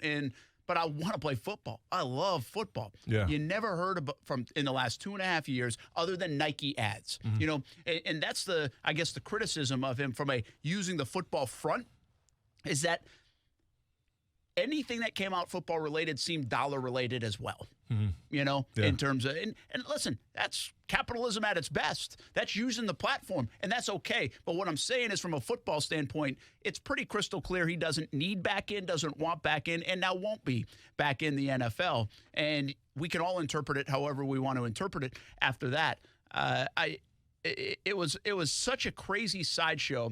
My thoughts were, this is an NFL that's $1 billion company that puts on a Super Bowl every year, that has billions of people watching, thousands of people working, attending, the stuff that goes into Super Bowl plans, and we can't organize a workout for a player the right way. Yeah. So that showed you that it was a charade. It felt a little bit kind of like the whole thing felt like a WWE skit. Yeah, it's a good way to look at it. It really felt like, you know, you're talking about this figure, this organization, and we're going to pit each other against, and this is going to be the next chapter of the skit. It felt more like that I've ever experienced with the NFL. Like, I've never really felt like that, because we've never seen this kind of attention, these kind of press releases, these kind of setups for one individual player. I mean, I don't remember something like this for another player. So it's so unique that it did to me feel like a little bit of a wrestling script for the NFL. And here's the dumb thing on the NFL's part. And listen, I don't mean to be critical of the NFL, but I'm going to call it like I see it right now. You know, I mean, I played for the Shield. I have respect for the Shield. But let's call this like it was. The NFL wants Colin Kaepernick to go away. That's as simple as that. The NFL does not want to hear about Colin Kaepernick. They would rather just wash their hands of it and say, all right, man, we gave you a shot. Goodbye. And that was the plan all along. The NFL set up this, this workout, as I put it in quotes, to say, you know what? We gave Kaepernick a chance. Sorry, the media wasn't there, but take our word for it. He didn't do that good, and no one wants to bring him on. And that was the narrative. What the NFL did not anticipate is for Kaepernick to counter that and say, I'm not going anywhere. Oh, you think I forgot what happened to me? No, I'm not going anywhere. I'm here for the long run. And guess what? I have half the nation that's going to stand behind me too. So the NFL, in terms of trying to make something go away, you just made it 10 times worse, as far as I'm concerned. You did, and but then you also made it better for Kaepernick as well. Well, the rest is now up to Kaepernick, because he's not going to get the NFL help. The platform's now gone, right? And so I don't think he'll have the platform. I mean, other guys may talk about him, but I think he's now going to – it's not like he's getting another workout in a couple of years. He's going to now have to use that microphone more than he's ever used it to kind of keep this relevant, in my opinion. But here's the point, though. Yeah, I mean, maybe his microphone's taken away, but other people out there, they still have a voice as well. And especially in the ages that we live in now, whenever a starting quarterback goes down, or whenever a backup quarterback comes in and they struggle, or if a starting quarterback struggles, what's one of the first things you're going to say?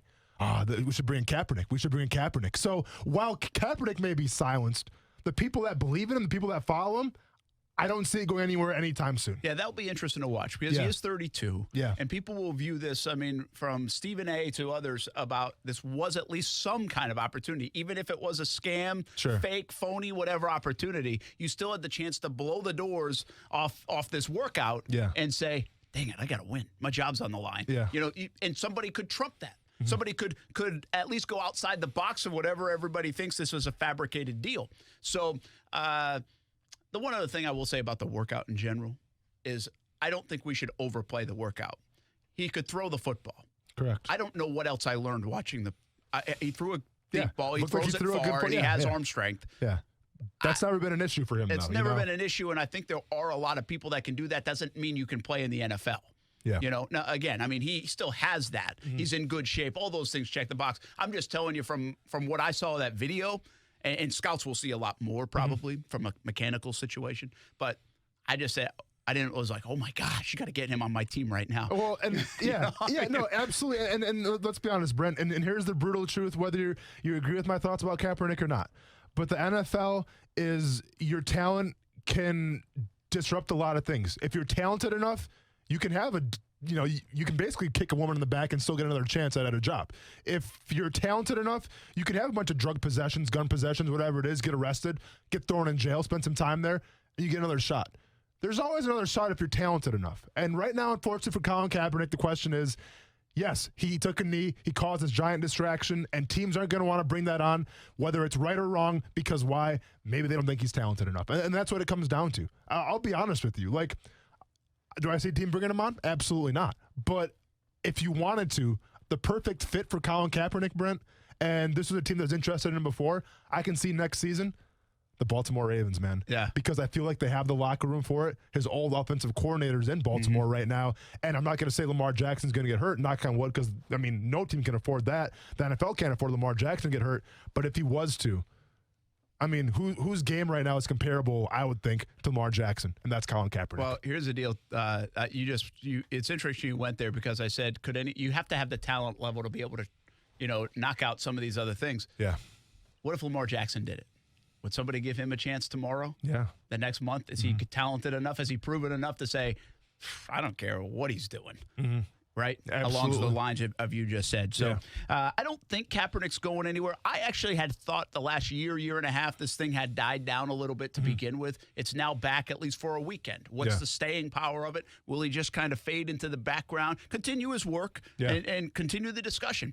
Listen, the one thing, you can agree, disagree, all those things. Discussion's never a bad thing. Never. And so I think in that regard, Colin Kaepernick has won. I know the NFL doesn't like it, but he's won because people talk about it.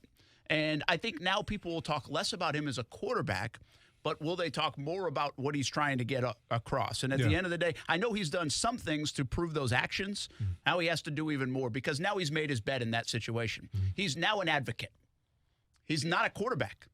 He's now an advocate that used to be a quarterback and wants to utilize the platform.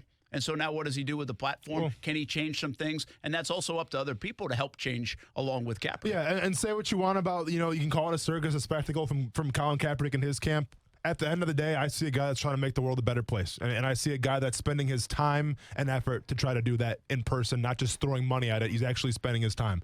And if we got more people like that, man, I think the world's a better place. So more power to Colin Kaepernick. When we come back, we get back to the Jaguars. They need some special powers right now. Yeah. Where did it all go wrong Sunday? What's next?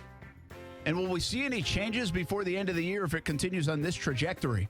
That's reality in the NFL. That's reality in the Jacksonville Jaguars.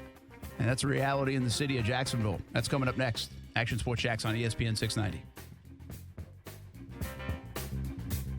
Action Sports Jacks with Brent Martineau on ESPN 690 is brought to you by Best Bet Jacksonville and Orange Park. Now, the First Alert forecast on ESPN 690. Pretty chilly tonight. Grab your sweaters and jackets. Under clear skies will drop into the low to mid 40s. From the First Alert Weather Center, I'm Action News Jax Chief Meteorologist Mike Burrish. The Weather Center is brought to you by Beard's Diamonds, where you can get 20% off store-wide, including loose diamonds with special financing, only at Beard's Diamonds. New flavors and a rating that would make man jealous. Hey, everyone, this is Austin Lane. And I'm Brent Martineau. Vita de Louis recently got a 98 rating. It's new, and it's getting rave reviews. Made in Tequila, Mexico, and shipped directly to Jax Beach. Vita de Louis is available in 3 flavors. And those flavors are Blanco, Reposado, and Añejo. Try all 3. Make your own recipes with Vita de Louis Tequila, one of the smoothest tequilas you will ever taste. For merchandise and more, visit VitaDeLouis.com. The holidays are on the horizon. That means family and food. Hey, everybody, I'm Brent Martineau. Let Renna's Pizza help you out. Parties at school, parties at work, celebrations, or maybe you're just tired of cooking yourself. Renna's has you covered with 5 locations in Northeast Florida. Want a fresh one? Renna's makes everything fresh. New York-style pizza, sandwiches, salads, and pasta dishes. Everything fresh. Find out why Renna's has been a family favorite for over 40 years. 5 locations in Northeast Florida. Marsh Landing, Bay Meadows, Argyle Forest, San Jose, and the newest location in Neptune Beach. Attention men and women. If you'd like to get your hair back, then you need to listen to some of our clients. John in Orange Park. IHRS showed me what was causing my hair loss and helped stop it. Call IHRS now at 904-777-IHRS. Find out how to grow your hair back with a free hair and scalp examination. Mike from Bay Meadows. I finally found the most experienced company who could restore my hair. Now I have hair where I had none before. Results guaranteed. Diane from Ponte Vedra. Now I have what lotions couldn't give me. Thick, beautiful hair. Find out why you're losing your hair and how to grow your hair back. Call 904-777-IHRS for a limited time free hair and scalp examination. Now my hair will grow for the rest of my life. Thanks, IHRS. Thank you, IHRS. Thanks, IHRS, for giving me my hair back. Hurry, this free examination, normally $199, is yours for free and good only through Sunday. For your free examination, call IHRS at 904-777-IHRS. That's 904-777-4477. Call now. Pop quiz. If you sell a home for $500,000, how much would a traditional real estate agent charge in commission? If you guessed $25,000 to $30,000, you're right. But if you think that's the only way, you're wrong. This is why thousands of homeowners are making the switch to Rex. With Rex, you get a dedicated agent and a full-service experience at a fraction of the cost. Rex uses game-changing technology to cut out the middleman and save homeowners tens of thousands of dollars in fees. See if you qualify by calling 833-REX-HOME. Remember, this is your home. Why give an insane amount of equity away to an agent? Rex offers the lowest fee in the industry without skimping on service. You'll work with an experienced real estate team with you every step of the way. Get the most out of your home. See if you qualify by calling 833-REX-HOME. 833-REX-HOME. Florida, CQ 1057788. Minimum fee may apply. Not licensed in all 50 states. Visit rexhomes.com to see if Rex is available in your area. Rex fully supports the principles of the Fair Housing Act and Equal Opportunity Act. What's up, Jacksonville? This is Allie McDeal from both Best Bet Card Rooms in Jacksonville and Orange Park. The holidays are on the rise. Celebrate with the family and friends by serving a delicious honey-baked ham on your Thanksgiving table. Throughout the entire month of November, all high hand winners will receive an 8-pound honey-baked ham. Head to either Best Bet location and pick up your Thanksgiving dinner today. For more detailed information, visit them on the web at bestbetjacks.com. Best Bet, where anybody can win. Shop the 904. When you shop local retailers, you're making an investment in our own community. Check out cool stores like Jacksonville's own Video Game Rescue, a locally owned video game store that features new and hard-to-find retro video games, vintage toys, and they even have a game room with a bunch of classic games and pinball machines. If you have a gamer on your holiday gift list, you will find something perfect for them at Video Game Rescue on Blanding Boulevard. Shop the 904. Powered by Cox Media Group. Visit shopthe904.com. Fact: about half of all men will experience ED or PE. Fact: both ED and PE are highly treatable. Fact: a safe, effective treatment is just a call away. At Prime Men's Medical Center, our highly skilled doctors guarantee results on your first visit, or there's no charge.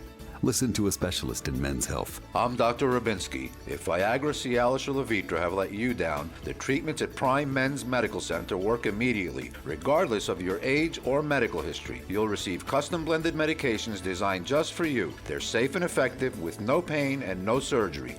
Patients are lasting 30, 60, 90 minutes or longer. And best of all, the treatments are affordable. Men, if you want to last longer in the bedroom, schedule a private consultation with the experienced physicians at Prime Men's Medical Center. 904-206-8105. 904-206-8105. That's 904-206-8105. Moscow Ballet's Great Russian Nutcracker dazzles this Christmas. Bring the whole family together for the original holiday tradition. Step into a simpler time filled with sweet dreams and spectacular magic. Experience world-class artists, stunning costumes, and towering puppets on the Gift of Christmas tour. It just wouldn't be Christmas without Moscow Ballet's Great Russian Nutcracker. Get tickets now at nutcracker.com. Appearing at the Florida Theater December 22nd. Get your tickets today at nutcracker.com. Can you imagine bringing this kind of joy to kids in need? Are you financially able to pick up a few extra gifts this season? One of the easiest ways to create a great Christmas for local kids is through Jewish Family and Community Services. We offer all of our services to people of every age, religion, and background, including giving kids a brighter Christmas. Help us make this holiday season shine. Jewish Family and Community Services. Here for giving. Here for Jags. Learn more at hereforjags.com. Attention men and women. If you would like to get your hair back, then you need to listen to some of our clients. John in Orange Park. IHRS showed me what was causing my hair loss and helped stop it. Call IHRS now at 904-777-IHRS. Find out how to grow your hair back with a free hair and scalp examination. Mike from Bay Meadows. I finally found the most experienced company who could restore my hair. Now I have hair where I had none before. Results guaranteed. Diane from Ponte Vedra. Now I have what lotions couldn't give me. Thick, beautiful hair. Find out why you're losing your hair and how to grow your hair back. Call 904-777-IHRS for a limited time free hair and scalp examination. Now my hair will grow for the rest of my life. Thanks, IHRS. Thank you, IHRS. Thanks, IHRS, for giving me my hair back. Hurry, this free examination, normally $199, is yours for free and good only through Sunday. For your free examination, call IHRS at 904-777-IHRS. That's 904-777-4477. Call now. If only Toyotathon was good on used cars, too, huh? Wait just a minute. It is. Toyotathon is on, even on used, when you shop at Arlington Toyota. With over 400 pre-owned on the lot every day and 60 vehicles priced at under $12,000, you know where you're going to find the ride that's just right. It's at Arlington Toyota. Did you know with every pre-owned purchase at Arlington, you join the club, the Arlington Toyota $5,000 Advantage Club? It's filled with savings, benefits, and rewards to take your Arlington purchase to the next level. Just think about it. When you buy pre-owned from Arlington, you get Toyotathon savings even on used, plus the Arlington Toyota $5,000 Advantage Club, plus top dollar for your trade, plus same model year cars, trucks, and SUVs. So I gotta ask you, what are you waiting for? It's time to save at Arlington. Toyotathon is on, even on pre-owned. When you shop at Arlington Toyota, 10939 Atlantic Boulevard, and online anytime at arlingtontoyota.com. ESPN 690 Sports Center Update. I'm Jake Mitchell. The Jags lost a tough one yesterday in Indy, 33-13, although it was never really as close as the score would indicate. Nick Foles had a decent showing in his first game back, going 33 for 47 with 296 yards, 2 touchdowns, and a pick. Here he is after the game. It's as simple as we're going to watch the film, we're going to critique ourselves, we're going to improve, and we're going to do all that in the next 24 hours, and then we're going to move on because, that's life and that's football, and that's just sort of how it goes. And since then, the Jags have made roster moves, picking up former Florida State tight end Nick O'Leary off of free agency to fill in for rookie tight end Josh Oliver, who sustained a back injury in yesterday's loss. Stay connected with ESPN 690 while you're at work by listening on ESPN690.com. The best kept secret in tires is TireOutlet.com. Tire Outlet offers wholesale prices with premium service, and TireOutlet.com always has a safety-first focus. Locations throughout the First Coast, there's no need to go anywhere else for tires and service. The Stephen A. Smith Show. I don't know what would make him think I would care about it. I don't give a damn whether I'm blocked on Instagram or not. Not like I tried to Instagram him directly. Ain't nobody thinking about trying to post something on his page. The Stephen A. Smith Show. Weekdays at 1 on ESPN Radio and the ESPN app. Brent Martineau. You see him every day on CBS 47, Fox 30, Action Sports Jax. Austin Lane. He's a former Jag star and current MMA fighter. Broadcasting live from the Anajar and Levine studio. This is Action Sports Jax on ESPN 690 and ESPN690.com. 2 bad losses, I'm not worried about the team. I told him, I said, I'm not worried. You'll get a lot of questions about where you are and all that stuff, and I'm really not. What I'm really focused on is, how do I get this team to perform better on Sunday? That's what's getting me, because obviously I'm responsible for that, and I'm not getting that right now. Yeah, Doug, I'm not getting it either, man. Just a rough showing, abysmal showing. We've been over a little bit on this show, but not a good look for the Jacksonville Jaguars against the Indianapolis Colts. A lot of it falls on the coaching, falls on the players. But listen, man, it's like I was talking about. I remember being a player, whether it was on the Lions, whether it was on the Jaguars with Jack Del Rio. I mean, eventually, and I don't care if it's out of character or not, well, then you hire the guys that are in character. But sometimes you have to light a fire within your team. And I still have yet to see a sideline that has taken responsibility, a sideline that has been chewed out for their play. Maybe that's why I'm not going to be a defensive line coach. Maybe that's why I'm not going to cut out to be a coach, especially with the new generation of football player now, because if my team's giving up 200 yards, giving up 100 yards rushing to two Colts running backs, I'm saying every single name in the book. Now, I'm not attacking players, and I'm not trying to embarrass players, but I have to drive home the point, the fact that this kind of play right here, this kind of behavior, it's not going to stand. It's not Jacksonville Jaguars football. And I haven't seen the fire. I haven't seen the passion on the sidelines.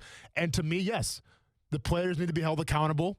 Captains need to step up and try to, show the fire, light that fire. But if you're not seeing that fire, then it happens on the coaches. And maybe I'm just not seeing it. Maybe the cameras aren't showing it. I haven't seen a lot of games on the sidelines. Maybe I just haven't seen it in person. But all I know is that when a coach is laying into his team, whether it's a head coach, a coordinator, or a position coach, the cameras seem to find those moments, and I haven't seen a lot of those moments right now. So with that being said, if you're a Jaguars fan, I'm sure you could probably use a shot right now. If you're an NFL fan in general, you probably need a shot right now. Whether you're winning or losing, it's always a good time for a shot, or at least a little of that Vida de Louis.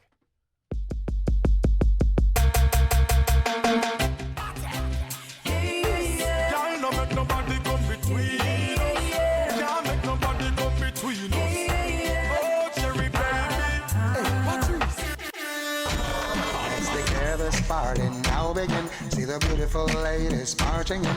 There's enough for everyone to win. We're gonna make this party the best thing happening.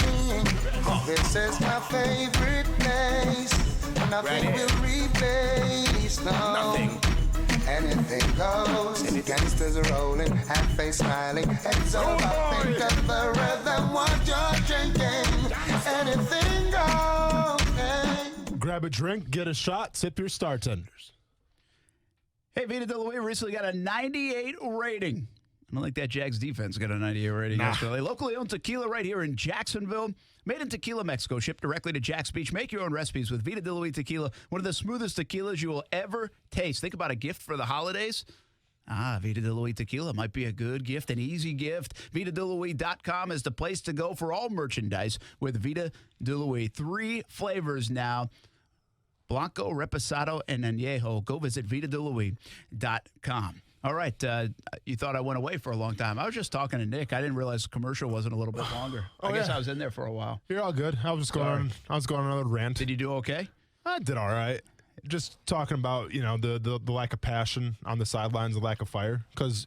And I didn't get into it too much, but I remember this incident really sticks out in my mind is when you were a part of it, Brent. It was when we were playing in Houston. So it was the 2010 year, and we had a chance to beat Indianapolis in Indy to go to the playoffs. We lose to them, and then the next week, which was the last week of the season, we had to beat Houston, and I think Tennessee had to beat Indianapolis. And if that all shook out, I think we would have been playoff eligible. And I remember it being almost before halftime. Tennessee was doing their job and beating Indianapolis, and we couldn't stop the run. And I'll never forget, Jack Del Rio comes to the sidelines right before the half and he lays into us. And he goes, I'm not going to say exactly what he said, but basically said, you guys are screwing your opportunity away. And I said that nicely. Okay. He lit a fire underneath us. Now we ended up losing that game and the Colts ended up winning. So it didn't really matter in the end, but I'm saying I can count on countless times where if someone's not performing, whether it's on offense, defense, or even special teams, guys get chewed out on the sidelines, and I remember a couple of times playing for the Lions, man, when Shorts had come. Because, and here is the big issue, Brent. It's like when you compare Doug Marrone to other NFL coaches, for instance, Doug Peterson, he's an offensive-minded guy. Yeah. Sean McVay, offensive-minded guy. Give me a good defensive-minded guy. I'd probably say Jim Harbaugh is a defensive-minded guy. John. I'm sorry, John Harbaugh is a defensive. He's a special teams guy by trade. Okay. Pete Carroll. Okay. He's a defensive-minded guy. Or at least, that's what his backbone is. Doug Marrone, I get it. Doug Marrone's a former offensive player, right? And you would think, well, he's an offensive-minded guy. But to me, I don't want this to come across the wrong way, but he's more of just the overseer, right? I don't know how much input he has into the game plans on offense. Obviously, he doesn't have much on the defense. But from that perspective, maybe it's not his place to yell at his players. Maybe it's not his place to be like, you guys got to block better up front. But then that's what your coordinator is supposed to do. You know, like it all trickles down. Where if Doug Marrone isn't the face in the offensive meetings where he's going through the game plan, okay, that's fine. Then if you're John DeFilippo, if you're Todd Wash, then you got to do it or have your assistants do it. My point that I'm trying to reiterate is the fact that I haven't seen the fire on the sidelines. Yeah, and I wonder, too, a little bit of that, I think, takes shape because you're not entrenched like Harbaugh, like Belichick, like Carroll, like those things. You know, I gave you like a stat earlier, like the most consecutive winning season. Somebody, I think Field Yates or somebody tweeted out. Yeah. And if you look at it, it's like the Steelers, the Chiefs, the Seattle, obviously New England. And those, what's the consistency there? Andy Reid ain't going anywhere. Yeah. Mike Tomlin has been there forever. And John Harbaugh, Seattle, those guys are entrenched. They've gone through the bad times and said, we're still sticking through you. Yeah. With you. This regime goes in saying, hey, we got to do whatever we can. If it's appeasing the players because they're going to affect our job, we can't stick to the backbone of what we believe in all the time because, well, it either hasn't worked or if it doesn't work, then we're out the door. So that forces you to change. And when you start changing, you become inconsistent, and you don't always even believe in it. Yeah. And so do I think there's a little bit of that? Yeah. Do I think Doug Marrone 2 years ago or maybe even last year, coming off an AFC championship game, when he felt, all right, I'm here, right? Do I think he would have laid into some guys a little bit?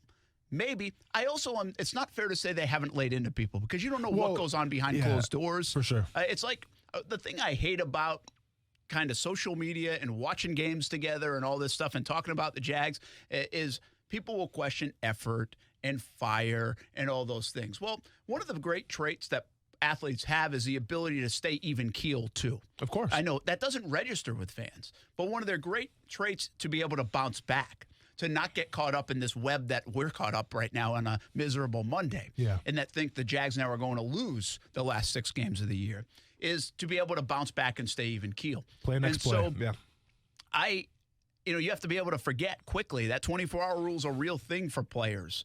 And so that doesn't necessarily equate to fire, yelling at each other, all those things. You know what I mean? And I get that. And what's going on behind closed doors, I guarantee guys are going to yell at Brent because it's the NFL. If you're not doing your job, you're getting yelled at. So I get your point of saying, yes, I'm sure maybe at halftime, maybe when they come into the meetings, on Monday or Wednesday, whenever it's going to be, I'm sure there will be some yelling behind closed doors, not in front of the media, and I get that. But my point is when you're taking on the Colts and you're just physically getting outmanned on every single position, name your spot on defense, and you're just getting outmanned. You're getting pushed back. You're not doing your job, and it happens over and over and over again. And you come to the sidelines and maybe you sit down on the bench and oh man, this game sucks. Like I want to go home. Like this is, and I've been there, man. I've been there so many times where it's just like nothing's working. You're getting dominated. You're getting embarrassed on national television. I've absolutely been there. But when that happens, then someone's got to, and I'm not saying it's got to be a coach. I was going to say, is it usually a player or a coach? I'm not saying it's got to be a coach. Then it's a player.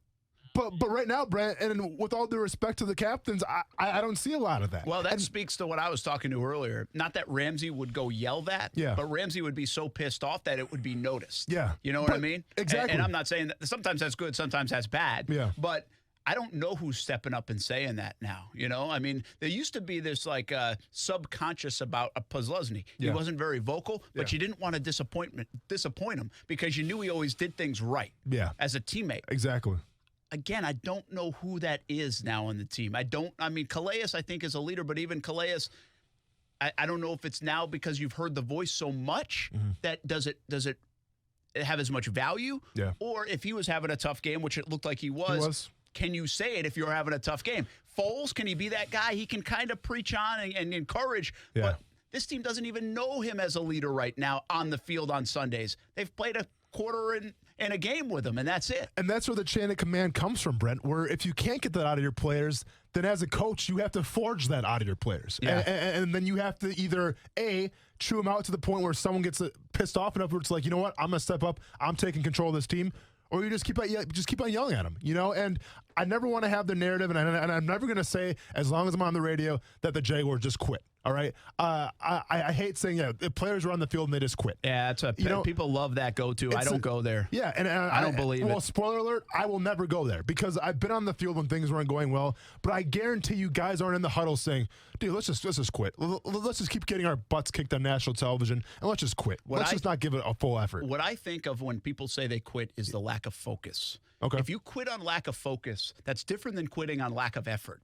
And when you quit on lack of focus, you can be screwed and look really bad. Sure. And so yesterday, I think there was a lack of focus. Now, did they quit and it got to that point? Did they already not have it? Was there a little bit of more of a lackadaisical approach than there should have been? All those, did they not like the game plan? Once the game plan didn't work, did they throw their arms up in the air? From a focus standpoint, maybe it was. That doesn't necessarily equate to effort all the time. We got Saqib on the line before we get to a break. Hey, what's up, man? Thanks for jumping in. Hey, guys. How are you? Well, I'd been better. I'm going to disagree with you guys. Shad Khan called kind of fans out a couple of weeks ago in London, right? I would say call out, but, he made an effort and said we should show up to We've been showing up to the Jaguars. I've been going to the Jaguars game since 1999, okay? How about having coaches that know how to coach? This team is like 9-19 since the AFC Championship game. The same team that we have has allowed 500 yards rushing almost in 2 games. And by the way, an AFC South game, the Houston game and this game yesterday, they are embarrassing. Okay, how about hire good coaches who are going to coach these guys, because this is pitiful, and we're going to lose the Tennessee game. I want us to beat the Tennessee so we can sweep them, but we're not going to beat them because we can't stop a nosebleed. We are horrible, and I just want this to be a clean slate. Fire Doug Marrone. I am on that track. I want him fired in the year. Please, I'm begging Shad Khan, fire him. Thank you, guys. That's the key. A lot of passion in that phone call right there. And first of all, he said he disagrees with us. I think a lot of things that he echoed, I've said the whole show. So, as far as disagreeing with me, I think we're on the same team here. Yeah, it'll be interesting to see where this goes. You have one last gasp now if you're Doug Marrone and this football team. Yeah. You have to show something. Because right now what Saqib just said is the reality is 500 rushing yards in 2 weeks in games that you had to win. Yeah. And you have been blown out. And you have shown that you're not a good football team. And this is the time you need to show that you are a good football team. Yeah. And this is a huge, for Doug Marrone's sake, I don't think the Jags are going anywhere. But for Doug Marrone's sake, these next few weeks are massive. And, from the fans' perspective, like he brought up, I mean, let's say the Jaguars, they falter again in Tennessee. What is that Buccaneers-Jaguars game going to look like then? Boy. Well, especially if they look like they score 10 points again. No. Because if they can't score, the Bucs can score. No, absolutely. So, think about that too a little bit. I mean, I watched the Cincinnati team almost beat Oakland in Oakland with a great atmosphere. Yeah. And the Jags got blown out by the Colts, who hadn't blown anybody out. Yeah. That's a bad look. Here's what I want to talk about quick, Brett, after the break. Little preview. Coming back during the break, how many games do the Jaguars have to win remaining on the schedule to save the front office and the coaching staff? We'll hit that and a couple other things before we go on ESPN 690 next. Friday nights, we bring the high school football to you on Action Sports Jax on ESPN 690 with our Game of the Week. We don't just cover one school, a different game every week. Listen to the call of the game on ESPN 690 and ESPN690.com. Watch the video of the game live on social media, Twitter, Facebook, and YouTube. Just look us up on Action Sports Jax or ESPN 690. It's our Action Sports Jax Game of the Week, and it leads into the Friday Night Blitz at 10:30 on Fox 30 and 11:15 on CBS 47 and Fox 30. Good morning, class. A quick head count. Tiffany. Here. Zach. Yup.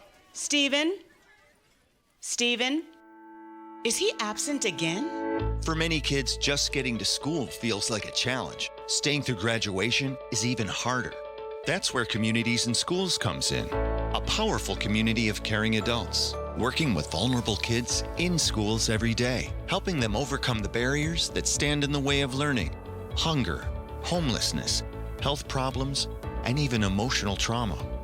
Communities in Schools. We're inside schools partnering with teachers and counselors, empowering at-risk kids by providing supportive relationships, doing whatever it takes to help them thrive in school and have brighter futures. Communities in Schools. We're in schools to help kids stay in school.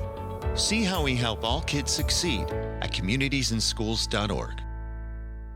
It's time to chub it up with my favorite wings in the Jacksonville area. Hey everyone, this is Brent Martineau. You want the best wings in town? Mr. Chubby's Wings is the place to go. 2 locations, one on the west side and one in Fleming Island. I've been to both. Then I called the owner up and said, hey, I like the wings so much, I want to endorse them. It's a true story. And here we are. Bring the family on Mondays to the Fleming Island location for 50-cent wings. Tuesdays at the West Side location, it's all-you-can-eat wings. Try the Maple Cajun or the Johnny-style wings. Chub it up at Mr. Chubby's Wings. What's up, Jacksonville? Angie here, president of Angie Staffing. If you're finding it harder and harder to find the right candidates or your ads are letting you down, call me, Angie Staffing, 904-703-8880. I have over 20 years of experience right here in Jacksonville. I can help with anything, accounting, finance, legal, even that one position that's impossible to fill. Angie Staffing, 904-703-8880. We're bringing back the hustle.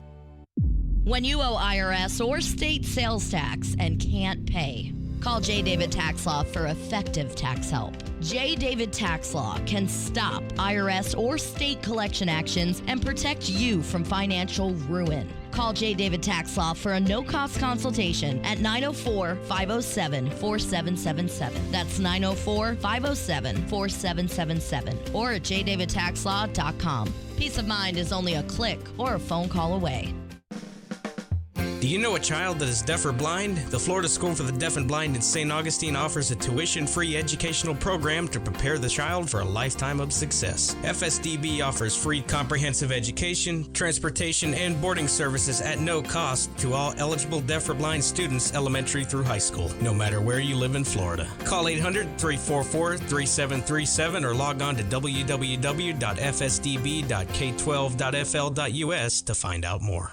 Our partners at BSN Sports, the largest provider of team sports equipment and apparel in the country, would like to thank all of the coaches out there who truly are the heart of the game. While BSN Sports is the best at equipping athletes with a one-stop shop for everything needed to run an athletic program, coaches are the best at equipping lives. And that's the real final score. Learn more about how BSN Sports can save you time off the field so you can impact more lives on it by calling your local BSN Sports sales professional or by visiting bsnsports.com today.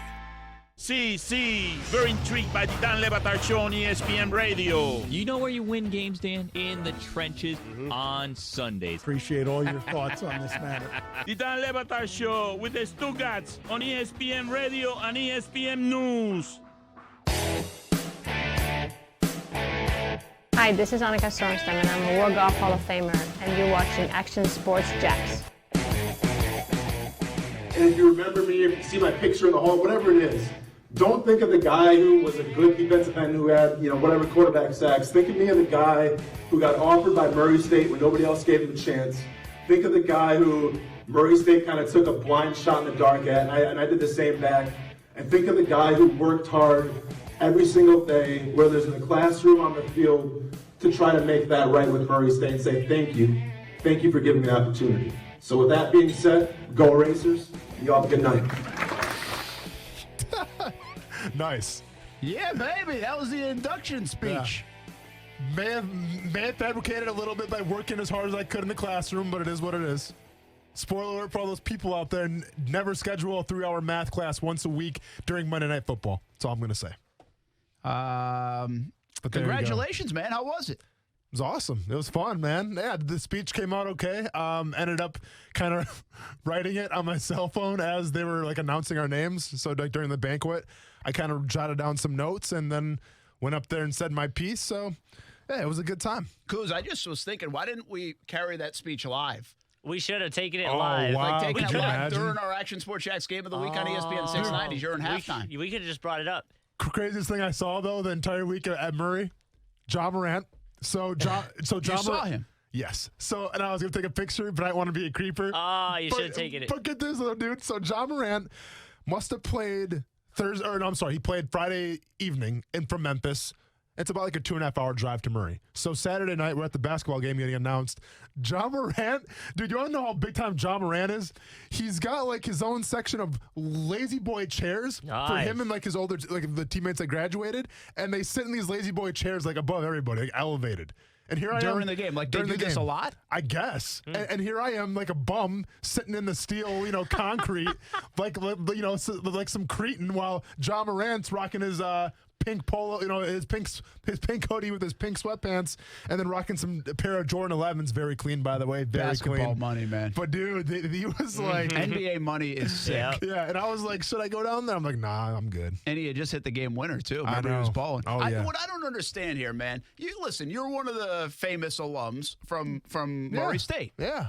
John Morant obviously is a bigger profile guy. Yeah. But how do you not know each other? Like, what are they doing at Murray State? Brent, I mean, how do we not marry this together? How is he not better on our show? You know why? Because there's so much talent in Murray State where it's hard to get to everybody, man. It's hard to meet all those people because it's just oozing talent. Like the 12,000 the 12,000 students there, like 80% of them are going to do something real big in this world. This is That's all I'm perfect. saying. I'd like to play another clip. I signed my scholarship to Murray State without ever visiting the place. Real story. I thought Murray State was in New York. It turns out it's in Kentucky. Yeah. And the best part about that whole speech was, my speech was like 10 minutes long. The guy that was in charge of it, Dave Winder, said that it had to be between 3 and 5 minutes. In which case I said, well, it took me about 10 years to graduate, so I'm taking my time on that. I'm taking my time on my speech. 1 minute per year. 1 minute per year, yeah. Well, congratulations. That Thank is you, man. pretty cool. Appreciate it. So now, Kuz, just the two of us, man. Oh, just Kuz is going to get Kuz, do you something. have any shot at a Hall of Fame? We'll see. Flagler might hit me up. Radio Hall of Fame. I like that. Hey. Is there a plagiarism Hall of Fame? Oh, yeah. We can get in on that. Hall of Shame, maybe. I don't know. Oh, no. I've been there way too many times. For sure. It's called detention. Like I said, if we can get this show creeping up a little bit more sponsorship dollars, I will donate more money either to the high school or the college, Ashland University, and buy my way into all of Fame. Well, if you got to do that, so be it. And if you do that and the show creeps up, then you get a tattoo. So I will also contribute to doing that because I want to see Brent get a tattoo. You missed what I told Austin earlier today. I said, I don't think North Penn High School is going to bring me in for my very short ultimate Frisbee career. But, the high schools are dumb. I don't think they're going to do that either, by the way. Did they really have a sport, ultimate Frisbee? Yeah, it was the first year, so I technically set the record for touchdowns. The fact that he's trying to justify ultimate Frisbee right now on our show, I'm pretty offended. High schools don't reach out to you enough, though.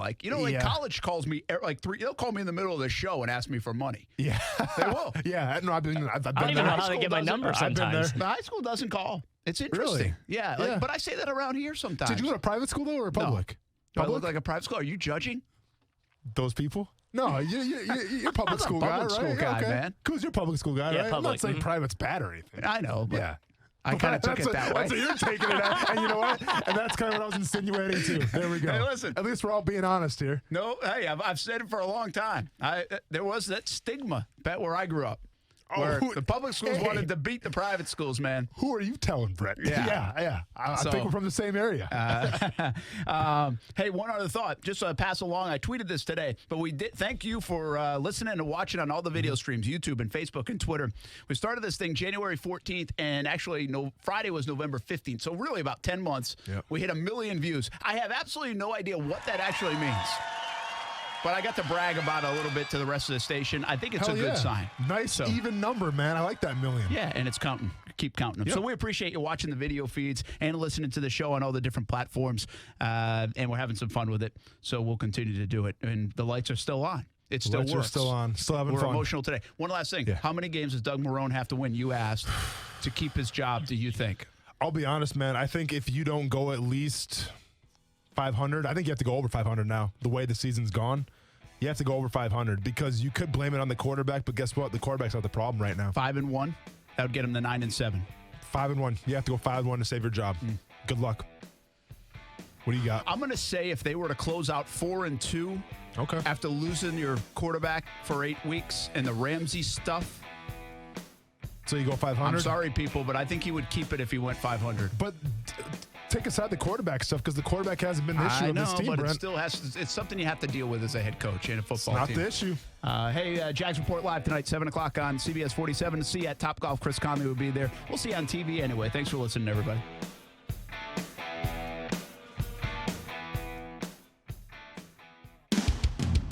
Hey, what's up, everybody? This is Austin Lane from Action Sports Jax. Thanks for making ESPN 690 the fastest-growing sports station in Jacksonville. It was a lot of fun playing for the Jacksonville Jaguars for 3 years, and I'm having just the same amount of fun on the radio every single day with ESPN 690. So I'm reaching out to you to be part of our team and grow your business with ESPN 690. Give us a holler at 245-8732.